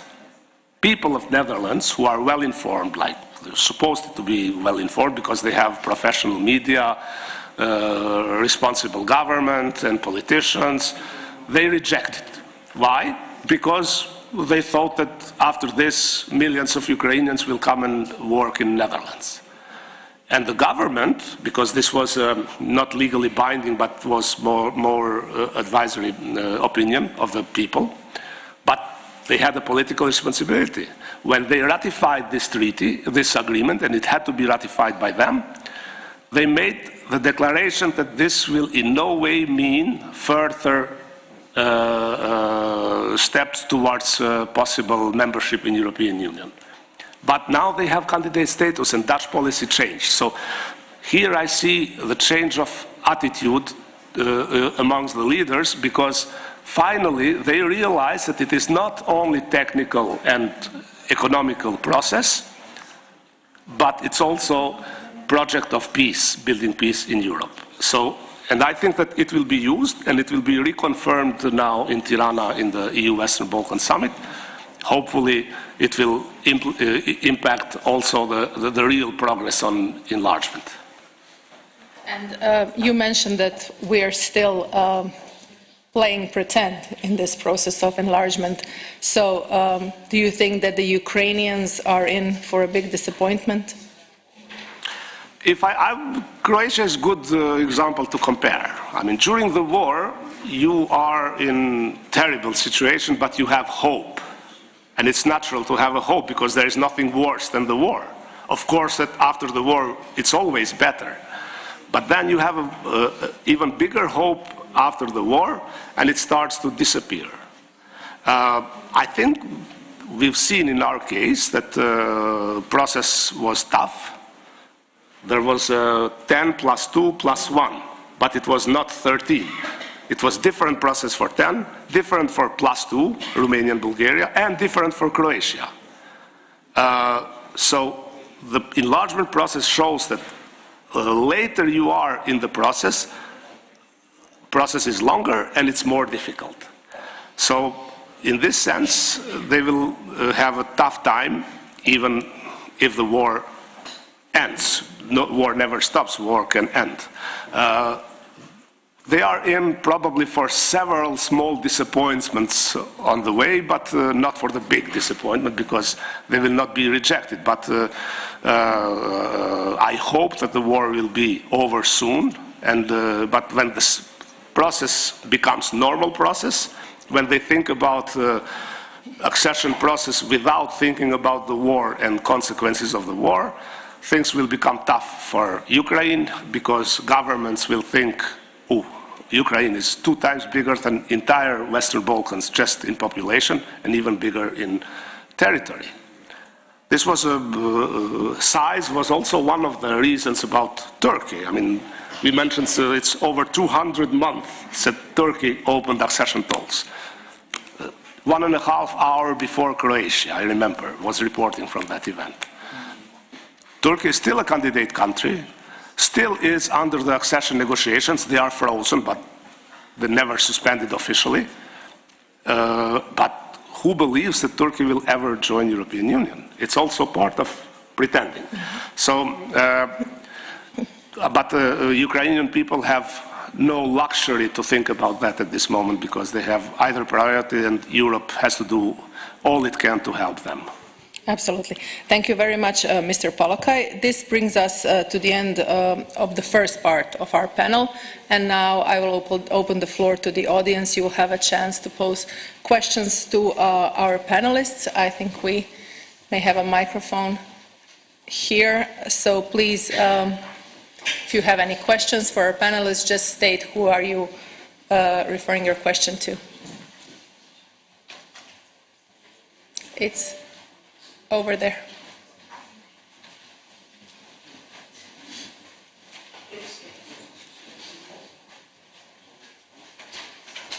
I would like to ask, you said that Europe was dependent on Russia gas and oil supply, and Russia is an undemocratic country, and so Europe must be independent and democratical if it's not dependent on undemocratic country supply. So a question. What the European Commission are going to do, or you propose to do, to be independent from other undemocratic countries, China, because Europe and all Western world depends on China's supply much more than Russia. And but the break of commercial relation with China in the case of war against Taiwan will be more terrible than consequences of Russian aggression in Ukraine. Thanks.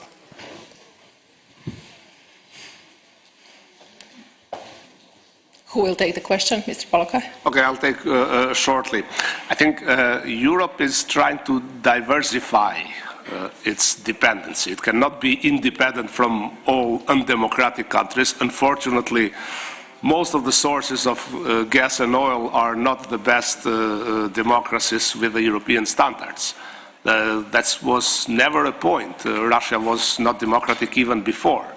The problem is Russian invasion of Ukraine and its behavior, its threats to the rest of the world to use a nuclear weapon and so on. So this is what they mean with getting rid of that dependency.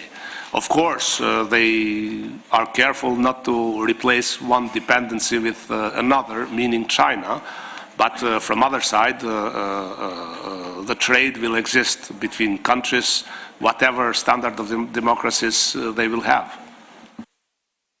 Okay, do we have another question here? And then another one? Sorry, where was it?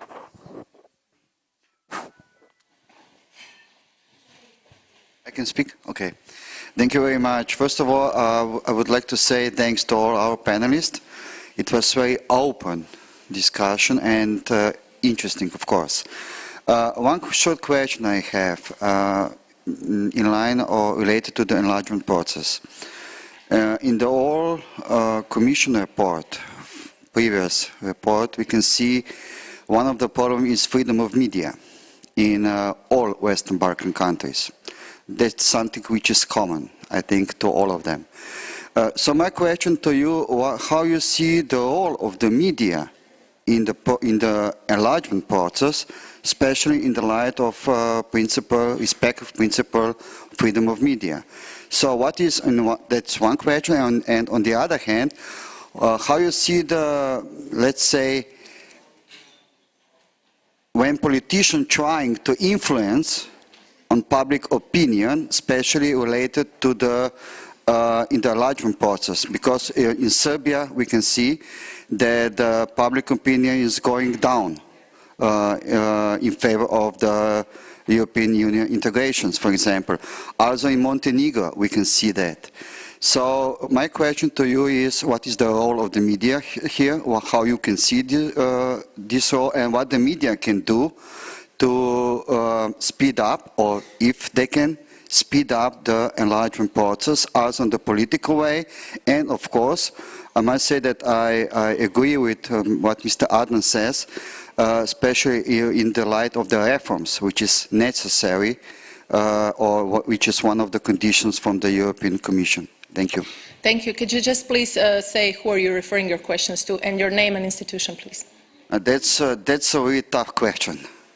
It looks that you are a very good journalist. So I don't know, maybe one or two of them can take that, especially maybe journalist okay. Mr. Dusan Gajic, which is from Serbia, which is now in the candidate country. That's one question. And the second one, maybe also for the Leila Bičakčić, which coming from Sarajevo, which is now, let's say, an unofficially candidate country. Thank you. Yes, your name and institution as well. That shouldn't be too much of a task. Okay, my name is Andrei Zorko.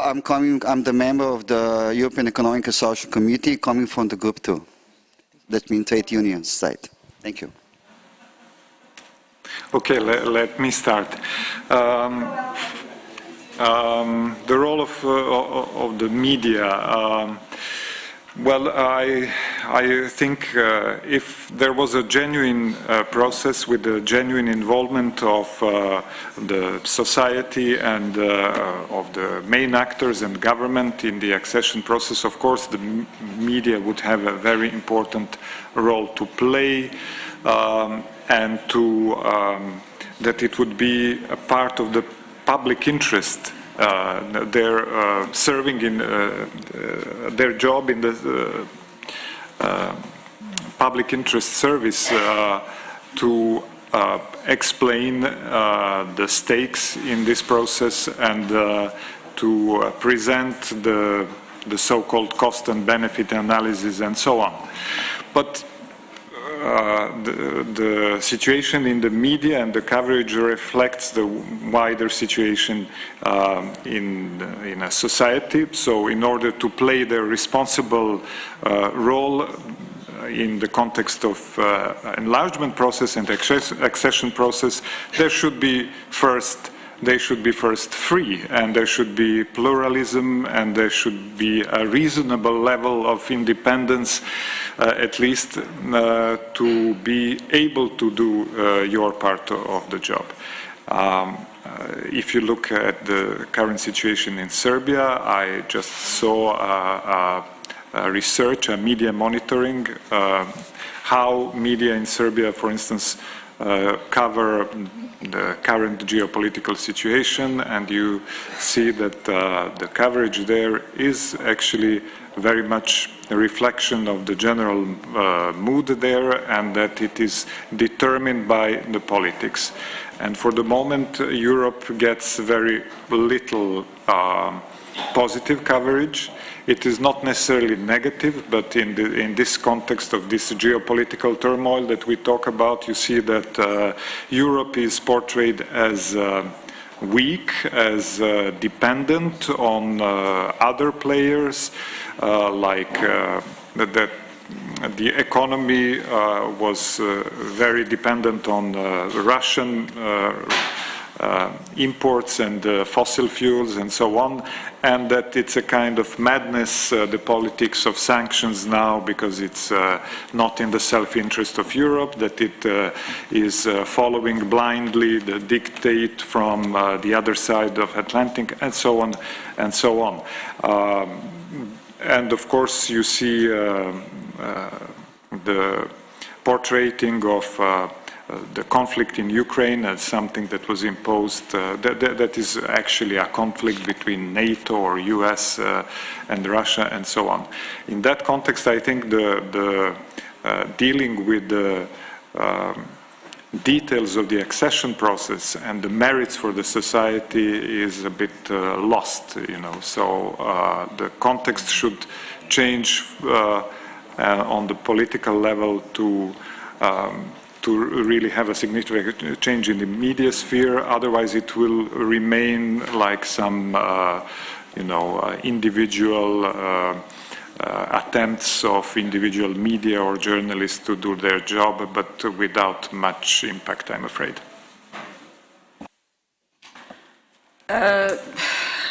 I'm a little bit more critical on journalists in Bosnia in particular, but also in the region. There is a great deal of self-censorship that is basically the biggest problem that we are actually seeing in the media currently, because it's easier for journalists to hide behind perceived pressure. Pressure exists. Let's not be mistaken about it. But it is also it is also a decision made by the journalists in a very large number, particularly those working in the mainstream media, including the public broadcasts in Bosnia, who decided it's easier for them not to tackle certain issues, not to tackle potentially dangerous topics, and that will keep them and the media that they work at away from the troubles. I would say we have to really look back into our own backyard. I think that the role of Journalist Association needs to be strengthened in the sense that peer-to-peer pressure needs to apply also to journalists, because journalists, or particularly Journalist Association, should actually look back at the fact that journalists are completely disobeying professional standards. We are seeing journalists being used as megaphones of political parties. They are only reporting on what they're being told without ever actually stepping into a very non-comfort zone of asking questions or provoking the reactions of the other side. Very often, unfortunately, we are seeing media reporting that is one-sided.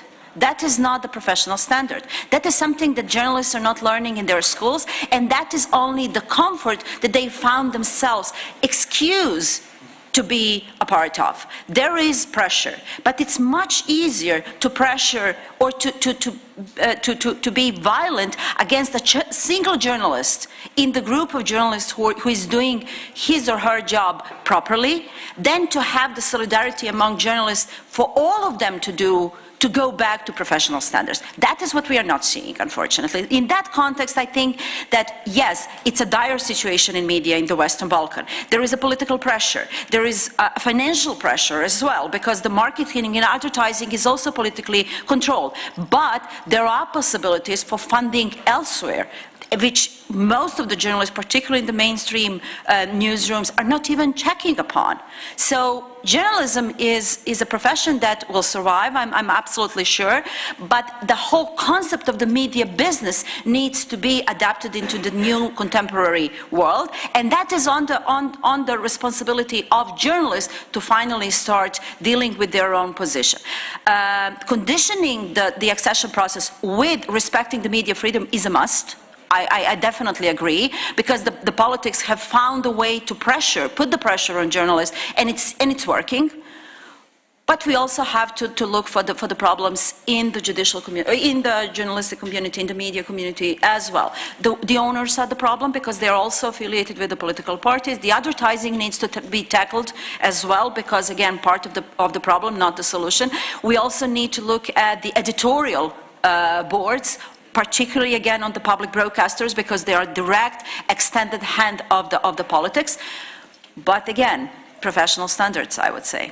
Thank you. Thank you. We have a few more questions. I will just ask you to be brief, because we are running out of time and we have to move on. So I think the first question was there in the fourth row, and then we will move on. Just your name, institution, and who you're referring to. My name is Peter Klever. I'm a member of the ESC, and I'm retired since 2 years and was the Deputy Director General of the German Employers Associations. I have a question to Berlin process. I fully agree to Marika's description that it's background diplomacy, that it brings up concrete steps to facilitate youth exchange, to facilitate free movement for people and for goods, so steps below the accession process. My question, what could be the next concrete steps also to facilitate the formal accession negotiations?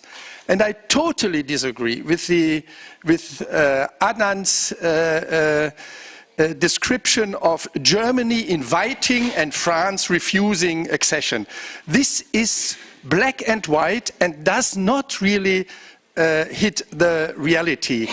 If someone does something in between, like the Berlin process, it does not mean that we don't insist on really strict fulfillment of all conditions of the negotiation process. And this is where France and Germany are very, very close.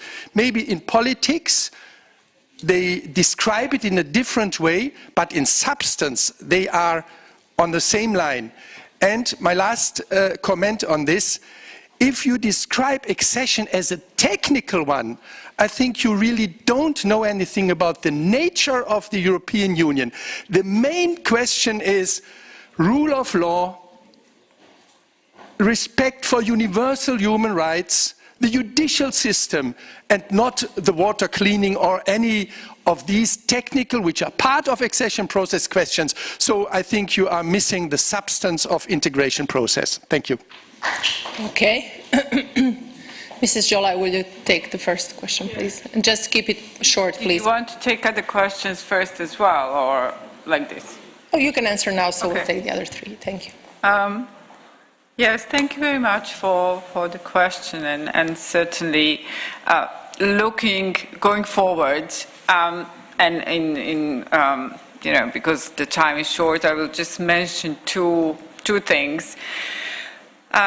Berlin process definitely has to engage with the green agenda in the region, and it's already doing that. It's part of the conditionalities and the whole climate, sustainable environmental development is something that Berlin process should engage more and in a more framed way, if you like. Next. And the second thing, the advantage of the Berlin process is that it brings the leaders at least once a year on board, and it, and it has a discussion with the youth, with the civil society, with the businesses, what is pertinent on your agenda, what should be focused on next, and who are the formal and informal institutions that can take this forward. So I think that is also this conversation, keeping the conversation open and on point, is something else that the Berlin process should continue doing. Thank you very much. As I have been informed, unfortunately, there is no more time for the questions, but I suggest we can take the debate maybe later during or after lunch, and then you can refer your questions directly to the panelists. Yes, Adnan, very shortly, please.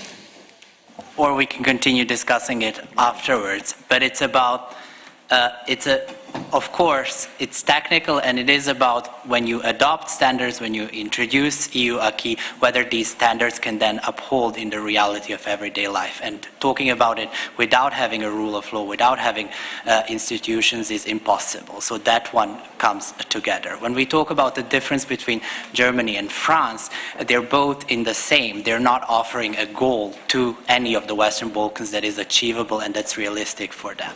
And in that sense, I just want to shortly respond to Ukraine, since no one at the panel is from Ukraine. I think that Ukraine has much more realistic approach towards what the EU accession process is, because in September this year, President Zelensky told the President of the European Commission that yes, Ukraine wants to join the EU, it will be part of the EU, but on that road to join the EU, it wants to be part of the EU single market and get 4 freedoms in it. It's a completely different to what you can hear from some of the leaders in the region. So I think in Kiev we have much more realistic approach to what EU accession process is, what the political situation inside the countries is, and what can be achieved. But happy to continue with you on the other aspects outside. Yes, it could be a good discussion for lunch or after lunch. Thank you very much, and please give a round of applause for our panelists today.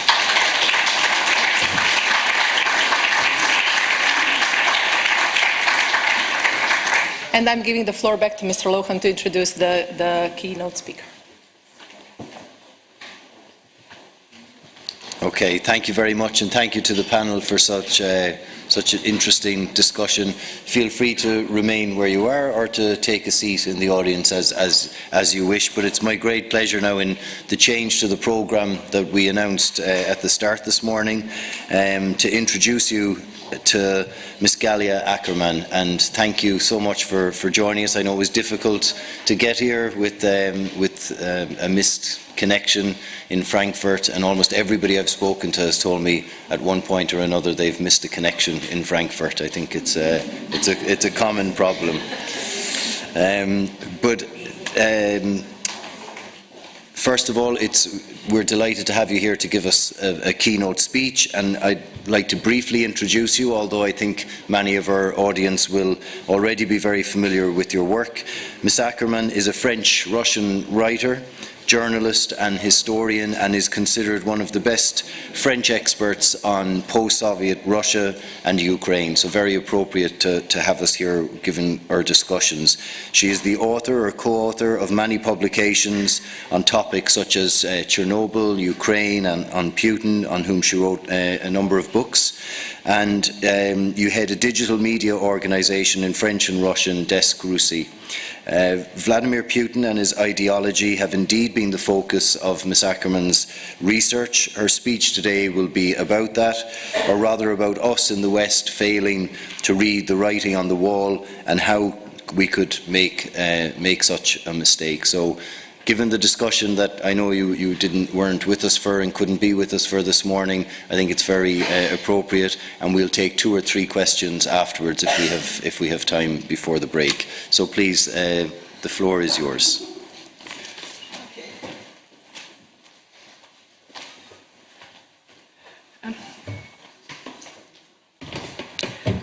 Will it keep?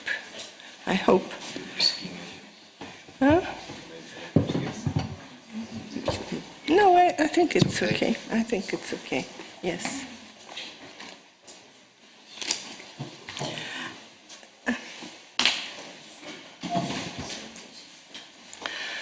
Sorry again for having joined you a bit late. I was said that I could speak French, so I will allow to myself to switch to French. First of all, just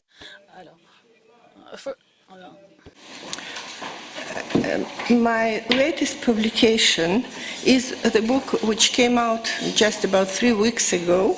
It was under my direction and Stéphane Courtois, who is a very known specialist on communism, and the authors are also ourselves, but 9 other specialists, so it's the latest, I may say, compendium on Putin, everything, his interior policy, his foreign policy, his ideology, and so on. So it is called Le Livre Noir de Vladimir Putin, a black book of Vladimir Putin, and it is already several editions are being prepared, first in Germany and then in many other countries. So I will speak partly what I will say is already written in this book. Et maintenant, je vais quand même passer au français. I will now switch to French, as I've prepared my speech mentally in French. First and for all, I will put my watch in front of me so as not to keep you waiting for hours before you have lunch. First of all, some preliminary remarks about the Putin project. We are often told that Putin is not the same person as the one he was when he came to power, and that he changed compared to what he was a few years ago, that he's become crazy, that the 2 years of isolation during the COVID pandemic have isolated him.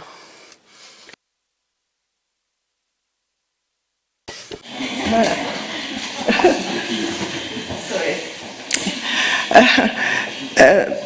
Donc, ça c'est la première. My apologies.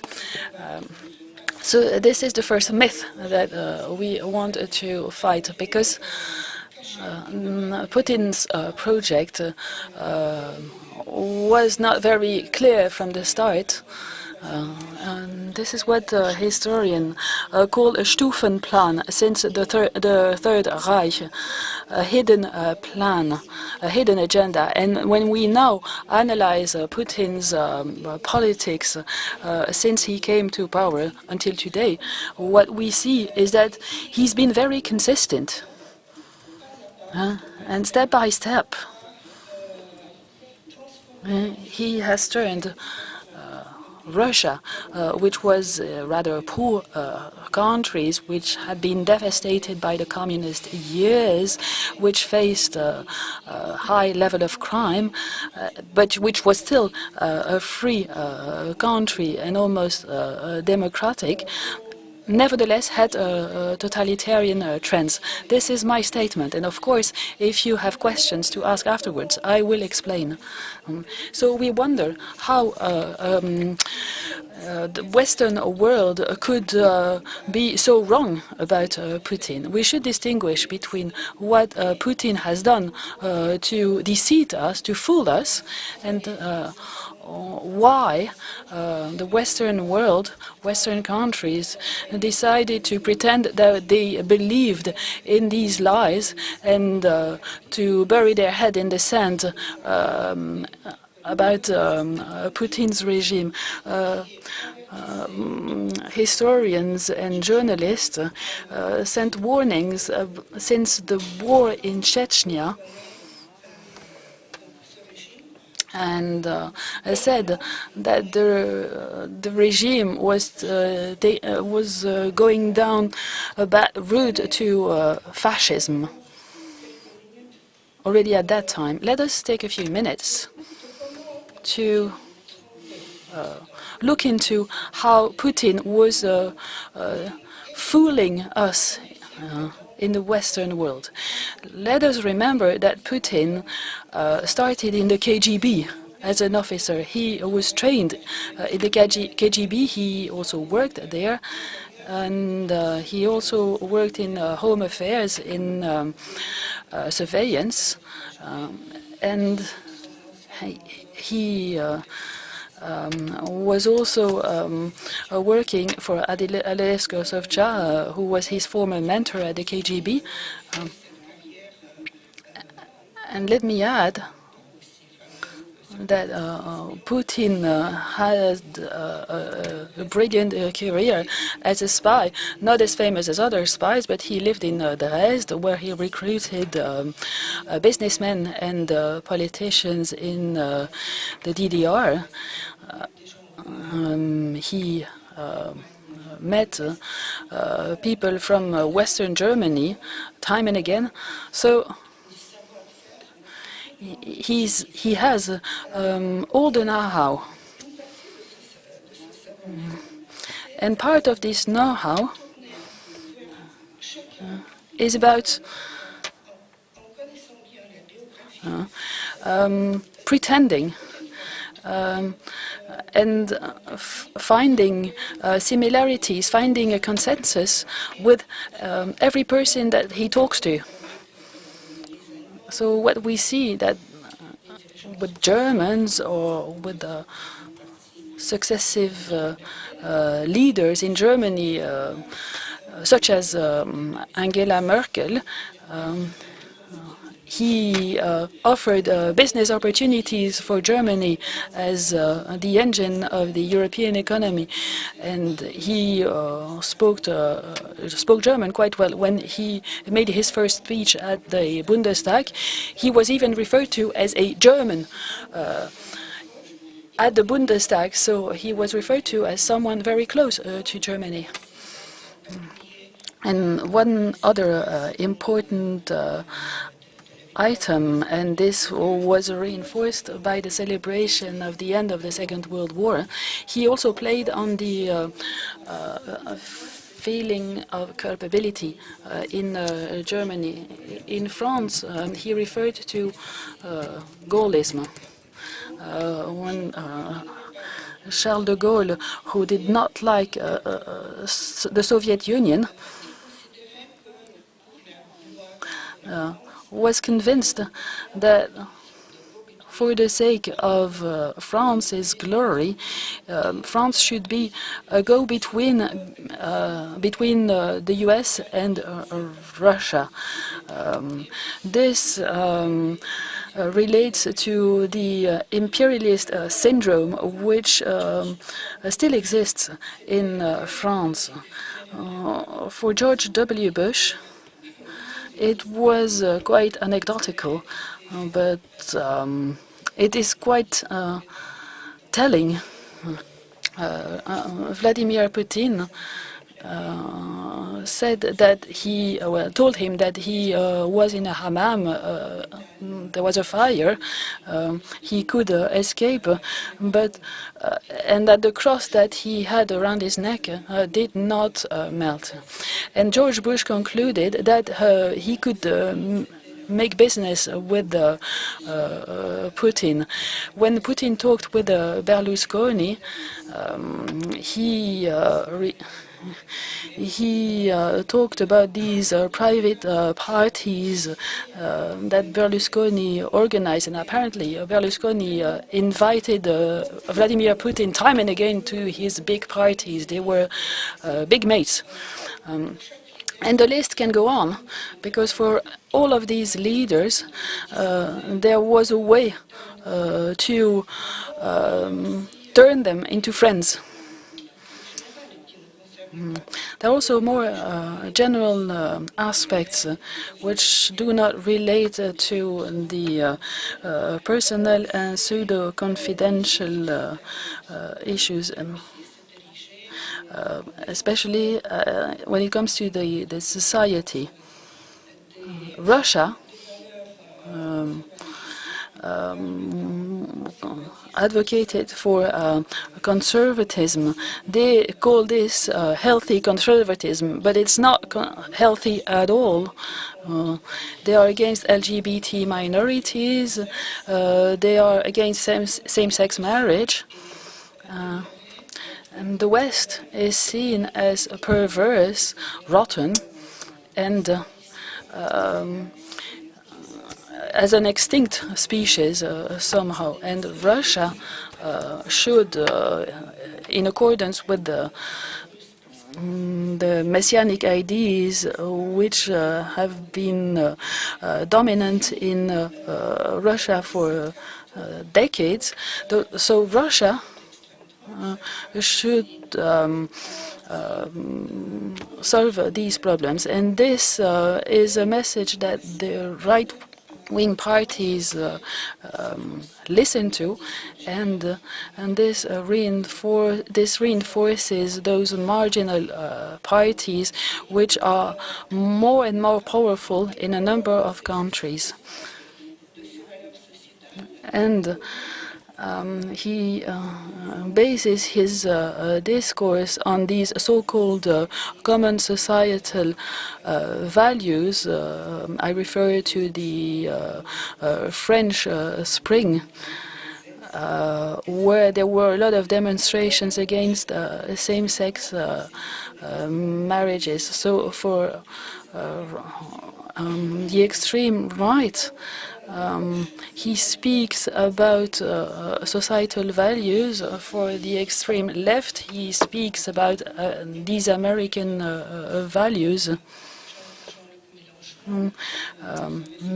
This is why, as you know, in France, the Socialist Party has almost disappeared. And now the extreme left has stepped into the shoes of the Socialist Party. So Vladimir Putin speaks to the extreme right and to the far left. And there's also the Jewish question, which is most interesting. As you know, after the war and until Gorbachev, Russia was clearly anti-Semitic, and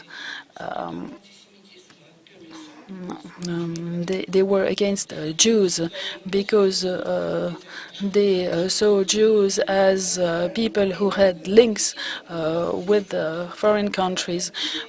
Putin is not anti-Semitic. He created links with Israel and with the Jews within Russia. And what is interesting is that this is a way for him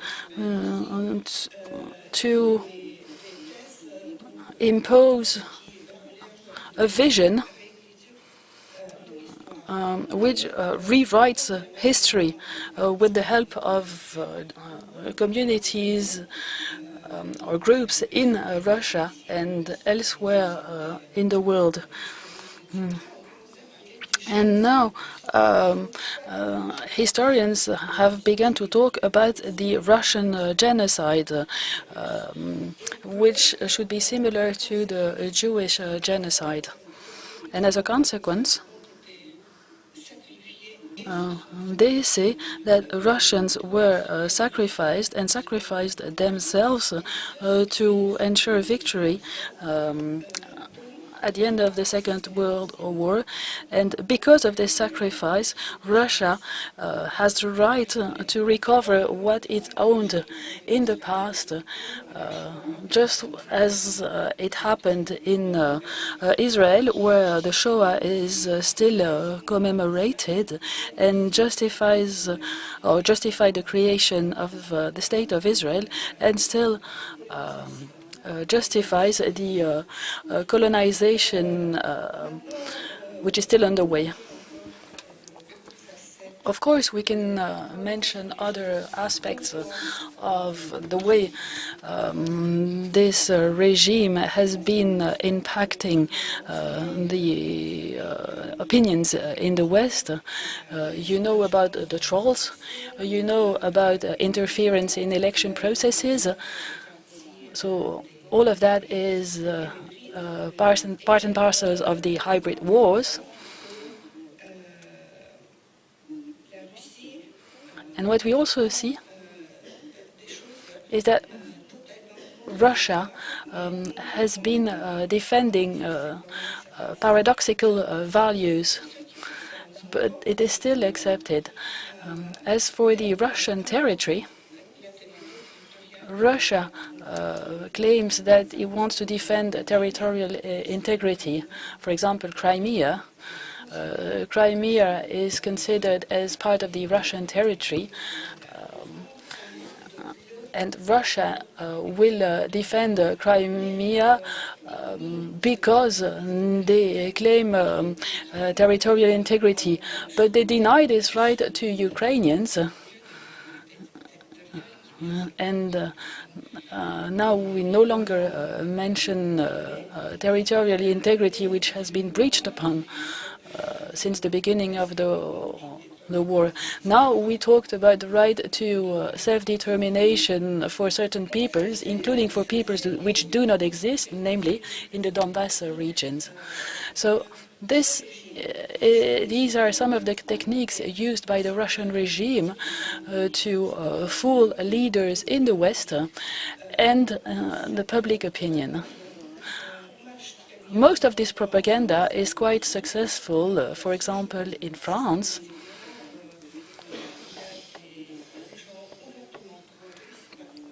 some people who are clearly pro-Russian and sometimes even notably corrupted by the Russian regime are invited by television channels, speak in the press. This includes politologists, historians, journalists. So this is all organized.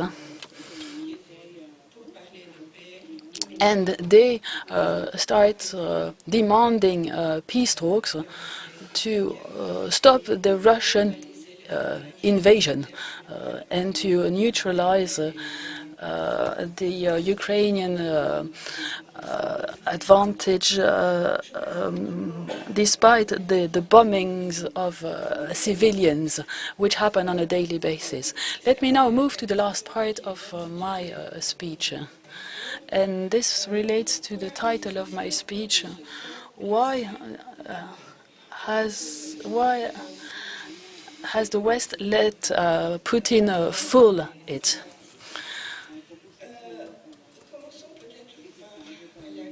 Let us now start with the Chechnya war. This was an event which helped Vladimir Putin become more popular. Before the war, there had been a few blasts in Moscow by Chechens. Maybe they had been infiltrated by people from Moscow, but that's how the war started. And Vladimir Putin was very happy on the 11th of September 2021. Of course, in Chechnya, they did not mention a war. They called it an anti-terrorist operation.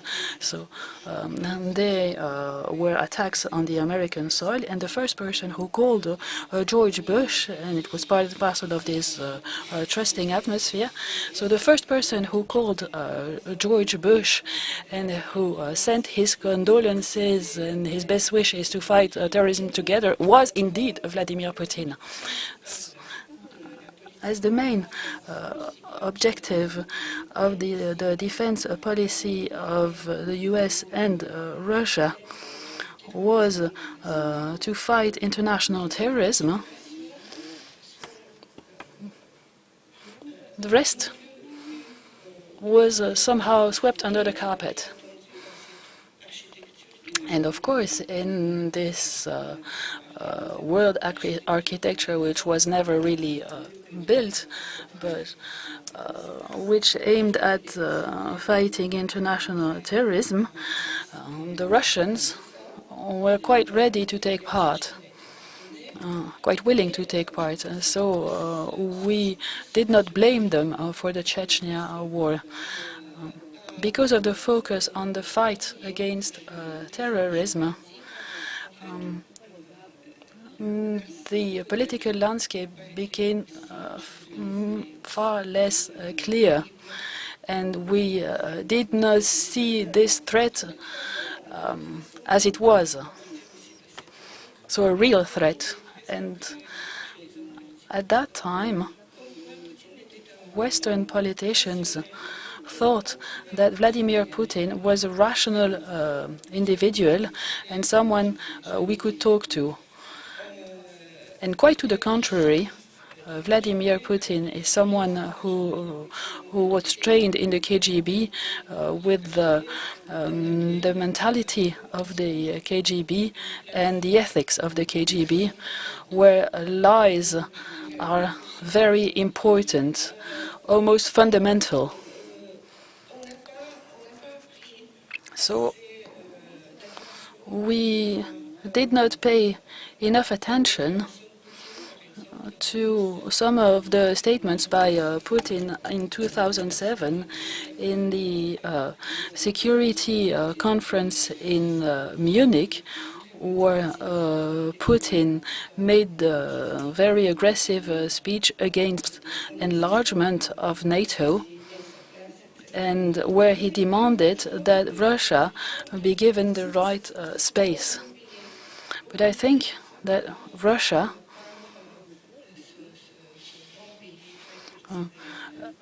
had no other idea than being a large country. And in 2008, after the Munich speech,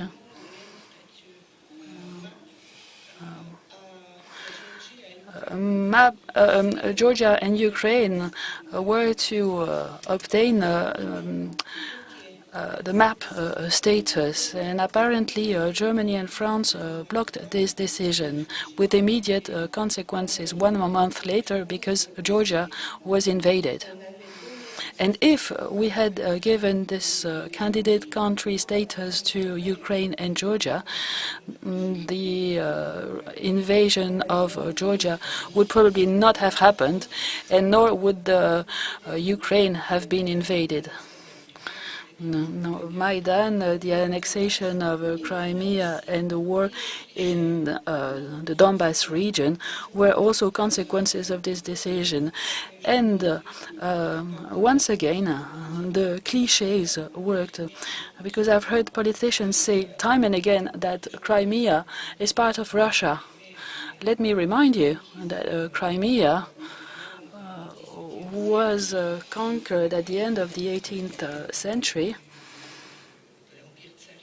that it was part of the Tsarist empire, but it was not a republic. It was just one of the regions in the empire. Crimea was given to Russia, mostly for economic reasons, because Russia, Crimea depends on Ukraine for its food and energy supplies. Khrushchev gave Crimea to Ukraine. So we can say that Crimea belonged to the Soviet Union between 1922 to 1954, and that it belonged to Ukraine from 1954 until 2014, so for 60 years.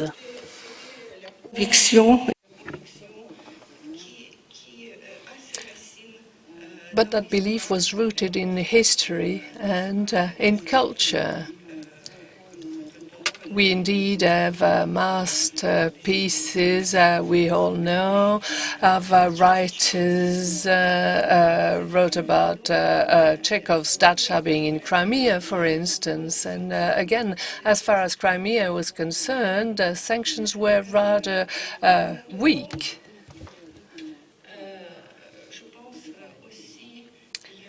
This being said, I think that corruption was also at stake. I'm not going to give names, but just mentioned Gerhard Schröder, which is one example amongst numerous other examples of people who have been bought over. Then Western European politicians have been bought over. There is a whole network throughout Europe working to the advantage of Russia.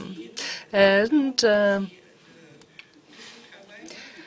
most of that work is based on cultural influence, a kind of cultural seduction work. The seduction was also based on sport, but after all the drug scandals, Russia has been excluded from several sports competitions.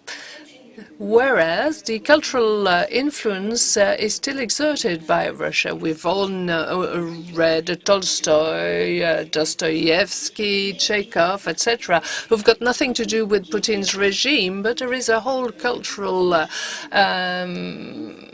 model that is aimed at deceiving us or trigger our sympathy, our empathy towards Russia.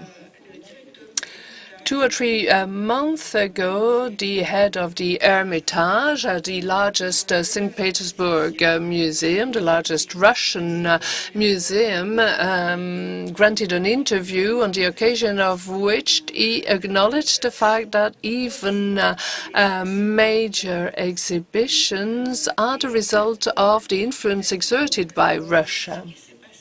And that, of course, triggered many reactions.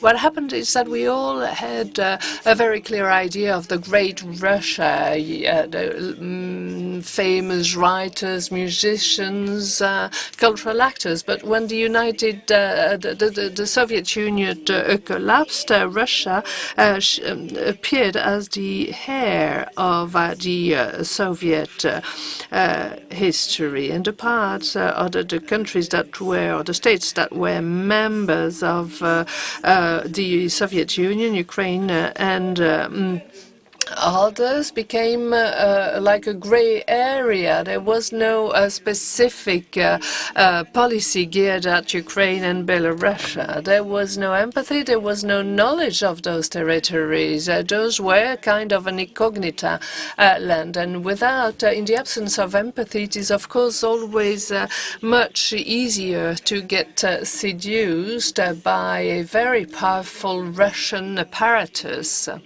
And it is also quite easy not to question or not to consider the interests of those grey areas, those countries. And only after 9 months of war have we started understanding, for those who are understanding, the fact that Ukraine is a separate language, a separate nation, a separate state, a country that is being attacked by Russia, a country that doesn't want to share anything any longer with Russia, which might be considered as a pity because they share part of their history. But Putin is responsible for the situation, and progressively our politicians start figuring out what Ukraine stands for. I have discovered that with Macron, President Macron, who went to Moscow on several opportunities before the war started. He went there to try and avoid the war from starting, discussing with Putin. Putin would preach as if Macron was a child. And after the beginning of the war, Macron remained was still waited to see what would happen on the ground. And it is the first visit that he paid to Kiev that came rather late that changed his opinion. I think that Western countries have woken up and started understanding that there is an important country there with a strong people, with a very important capacity for resilience that fends for the European values. A country that for the first decades after the collapsing of the Soviet Union has remained unnoticed and misunderstood. I hope the situation will change from now onwards. And to give you a few examples, a few German famous people have acknowledged the fact that their policies was based on biases, on mistakes and errors. But we should avoid committing more errors under the Russian pressure and under the pressure of some Western countries. We should avoid forcing Zelensky to accept the unacceptable, i.e., the accession, the annexion, of part of his territory. But simultaneously, we should start acknowledge the fact that it's not all about that small character who is Zelensky, who is seducing us, but at the same time sometimes provoking our ire.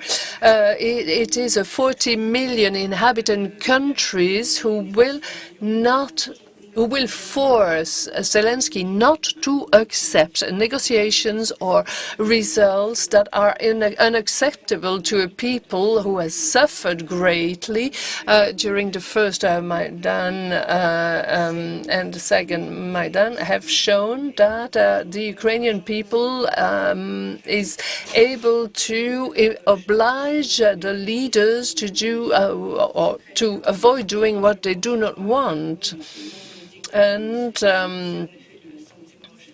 I've been confirmed in the idea that if Zelensky, under the pressure of the Western world and the uninterrupted Russian bombing, accepts a Minsk III-type agreement, well, if he accepts that, he will be topped over. This people is a new force in Europe, a force that obliges or that calls for our admiration. Thank you very much.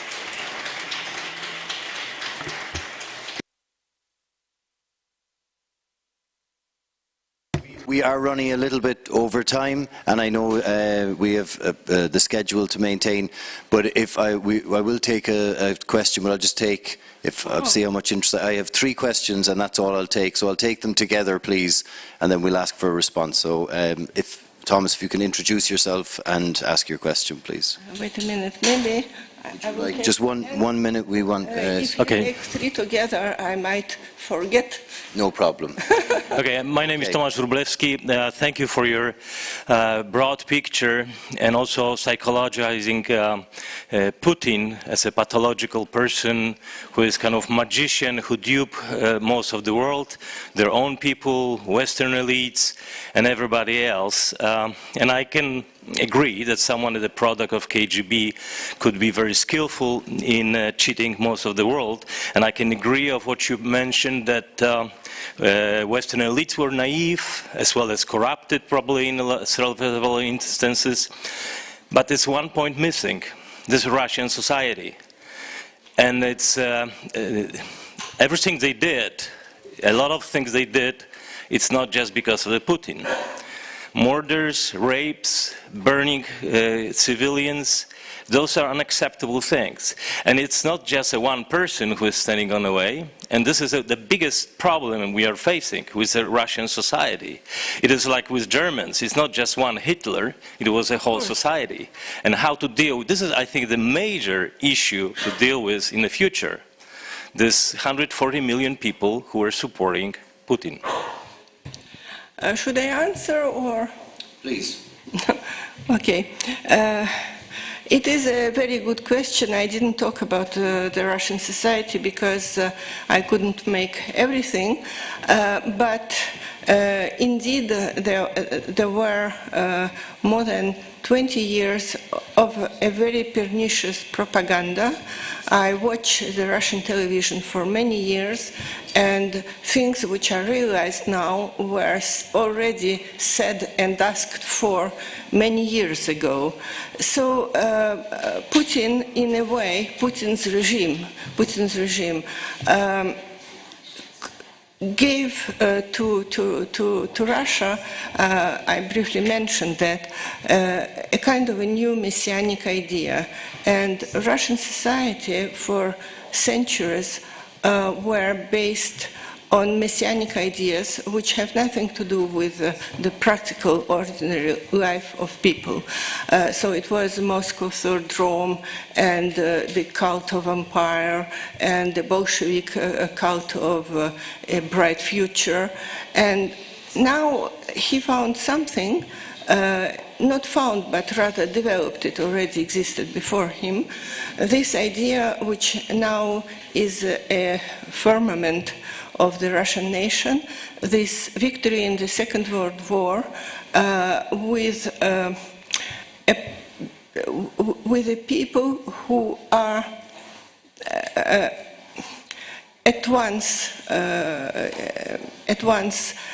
grandchildren or even fourth generation from these victors, but it's a bit irrational, but this is the ideology. When they make this big défilé where millions of people march together with the portraits of their ancestors, it is said that this day the heroes come down from the sky and they mystically unite with the people living. So this is supposed to give Russians a strength. They say we cannot be won, we are invincible, and for years, in all these défilés, there was a slogan among others, we can repeat it, I mean, conquer again half of Europe and go to Berlin. That's something which galvanized a lot of people. And there is also a very entrenched idea of empire. One can dislike Putin's regime and yet think that Ukraine should be Russian. You see? So I'm not personally surprised that 75% of Russians up to date support Putin. There will be only, in case of a defeat, severe defeat in this war, there will be a work to overcome this ideology. Okay, thank you. Christian, please, if you can introduce. Yeah, I have one here and one here. I speak French. Merci beaucoup pour votre présentation. Thank you very much indeed for your presentation. That was very interesting. I'm from Romania. I'm Ruvian Bulescu. I'm a member of the ESC and a professor of political science in Romania. A brief comment as to the orthodoxy. You talked about several elements, the messianic element, but you didn't talk about orthodoxy, the orthodoxy that has been used by Putin to control the Russian society and fight democracy in Balkan democracies. We talked about the problem of Western Balkans. Do you think that orthodoxy is a strong message conveyed by Putin or not? I think that Putin, who's wearing a cross and who goes to Eastern and Christmas Mass, is not a believer. It is, I would say, a deception. A deception because he's an ex-member of KGB, just as the Patriarch is an ex-member of the KGB. And orthodoxy is at the service of today's war. The civil Patriarch is saying things that are almost heretic. You shouldn't be afraid to die for your homeland, and heroes dying for their homeland will see all their sins vanish and will go straight to paradise. It is an orthodox form of Daesh, I would say. Yes, some priests are very good. Sometimes those priests can serve their church. Others have been expelled from the church and cannot serve the church any longer. But the Orthodox Church is under the control of the state, is just as imperialistic as Putin himself. And honestly speaking, I think that once the war is over,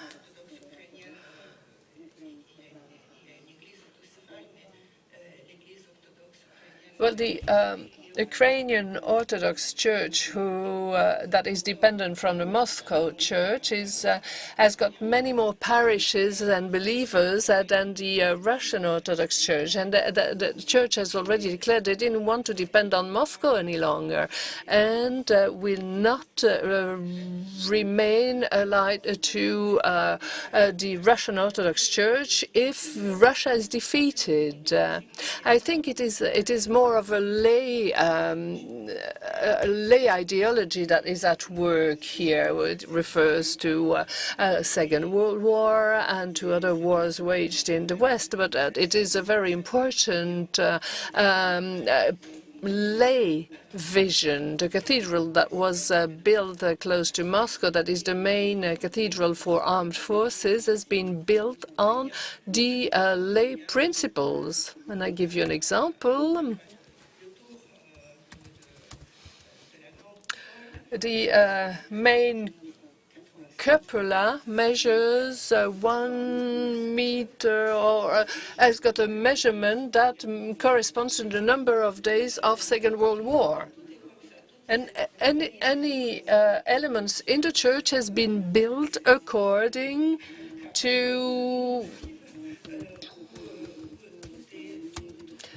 a non-Jew Kabbalah, where any figure has got a magical meaning based on World War II. I think that if Russia is defeated and starts working on its memory and heritage, which would be necessary, will trigger main changes within the Orthodox Church. And our very final question before we go for our photo and then lunch. Here, please, if I can have the microphone to this gentleman.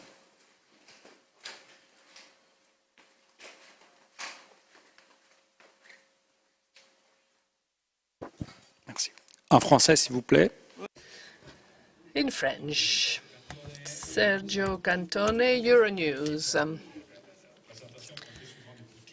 You said that very often Putin has a checklist, is someone who has managed to organize his power very carefully, as well as his actions. He's control in all his actions and strategies, but he has committed errors. In 2014, for instance, he did away with the regions that were most favorable to Russia, that were infiltrated into Ukraine to a certain extent, i.e. Crimea and Donbass, that made a difference on every Ukrainian election and would grant a majority to parties that were favorable to Russia. Which means that he granted, he transferred those regions. Then he went to Ukraine with 300,000 servicemen, which is not enough to scatter territory as Ukraine. He thought he would take over Kiev within 3 days without understanding that the Ukrainian people would resist these attacks. So he was very badly informed. And third, we talk about Putin's failure, but we do not know what he's cooking up within Kremlin right now. The internal structure of Kremlin is not known by Western countries. We're still faced with a mystery, an enigma that someone already mentioned in the past. So the question is,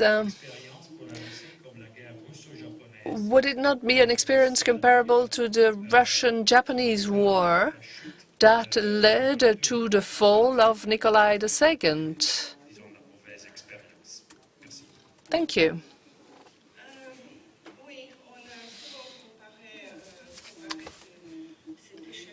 Yes, this failure in Ukraine has very often been compared with the 1904-1905 war that led to the fall of Russia. There is much gossiping about the dissatisfaction of the elite vis-à-vis Putin's politics. And from what I've heard, when he started the war, hardly anyone within the power spheres were informed about the initiative that was carried out in great secrecy. And the same holds true for the Crimea annexion. It was carried out in secret by Putin without informing too many people. Now, I do not have a glass ball, and I do not know what the Russians still have in store. I cannot say 100% sure that Ukraine will win the war, because there is a great imbalance in forces. But I can confirm that all Ukrainians in their majority are convinced Ukraine is going to win the war, which is an important factor. But if Putin loses a war, if Ukrainians take over Crimea, and Putin understands for whatever reason that he cannot resist, for instance, if he uses nuclear weapons, NATO will react appropriately, and that will lead to the end of Russia. So that's one possible scenario. A second one would be the following. The Russian troops that has been joined by private militia that gain ground, Prigozhin strength, Kadyrov's servicemen, as well as other FSB forces and special services. So if that trend lingers on too long and Ukraine has to face a very harsh winter with new migration flows, I'm not sure whether it will be able to resist. I do hope so, honestly. I do not want to hide my opinions or my feelings. I do hope they will, but I'm not 100% sure that this will be the case. And if Putin loses, it might lose power and possibly his life. There might be a secession trend from several autonomous republics. We might witness the Kazakhstan's secession and maybe other regions, and we will witness the end of the imperial dream, and they will have to work on their heritage. There might be a period of turmoil, as happened under Tsar Ivan, but we don't know how things will end. I think we could continue this discussion for quite a while.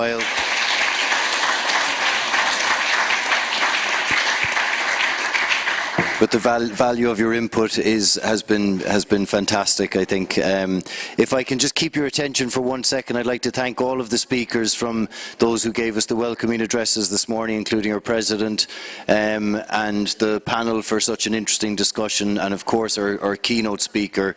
I now ask you to go to the front door of this hotel in order to find Ava for the group photograph to be taken, and then once you've been photographed, you will receive access to the food. Then we'll continue in the afternoon with our networking. Photo family.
Afternoon.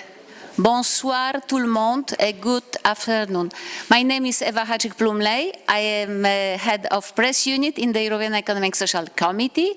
I am very welcome to see you all together. A big thank you to our colleagues from the organization of civil society, from 3 groups, our press officers, our media specialists, communication experts, etc., and journalists. Thank you very much to be with us together, also to talk about the Europe, how we can be together, how we can also help our friends from Ukraine.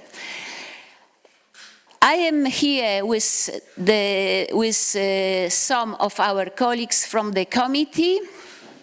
It is my pleasure to introduce Alexander Kleinik, who is the director for the communication. Voila. Thank you.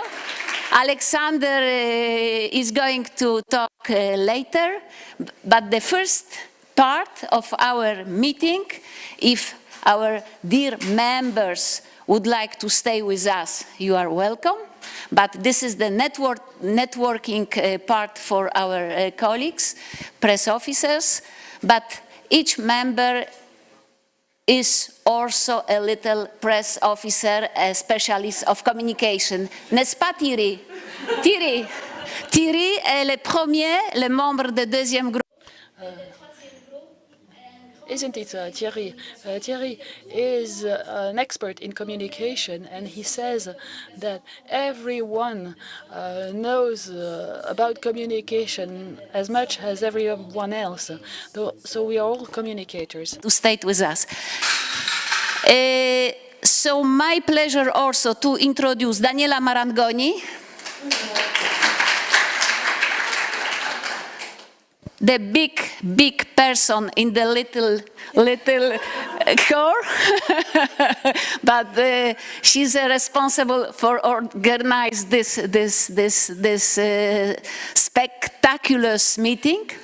We are with Laura Louis, press officer. You know Laura Louis. Laura Louis is also Croatian colleagues. So all people from Croatia, Macedonia, Serbia, journalists from other countries, this is your contribution to our meeting. But also we are pleased to introduce Katerina Serifi. She comes from Acropole, from Greece. She is Greek. So very strong woman, and we will be with you for some information about our committee, but also about our work. Later, Alexander will introduce the strategy of the communication, but also to know you would like to know about the questions which comes from you. It's important also, we will give you the little paper like this. Please give your name, the first name, the name and the first name. It's important. We will put together in this box. After, we will propose you a surprise. Surprise, I don't talk about this surprise now, we will talk later. Now I give the floor to Laura, who will introduce our party. Okay, where is the slide? Hello, I first want to ask you to answer a few multiple choice questions on Slido, and then like three questions on Slido. After that,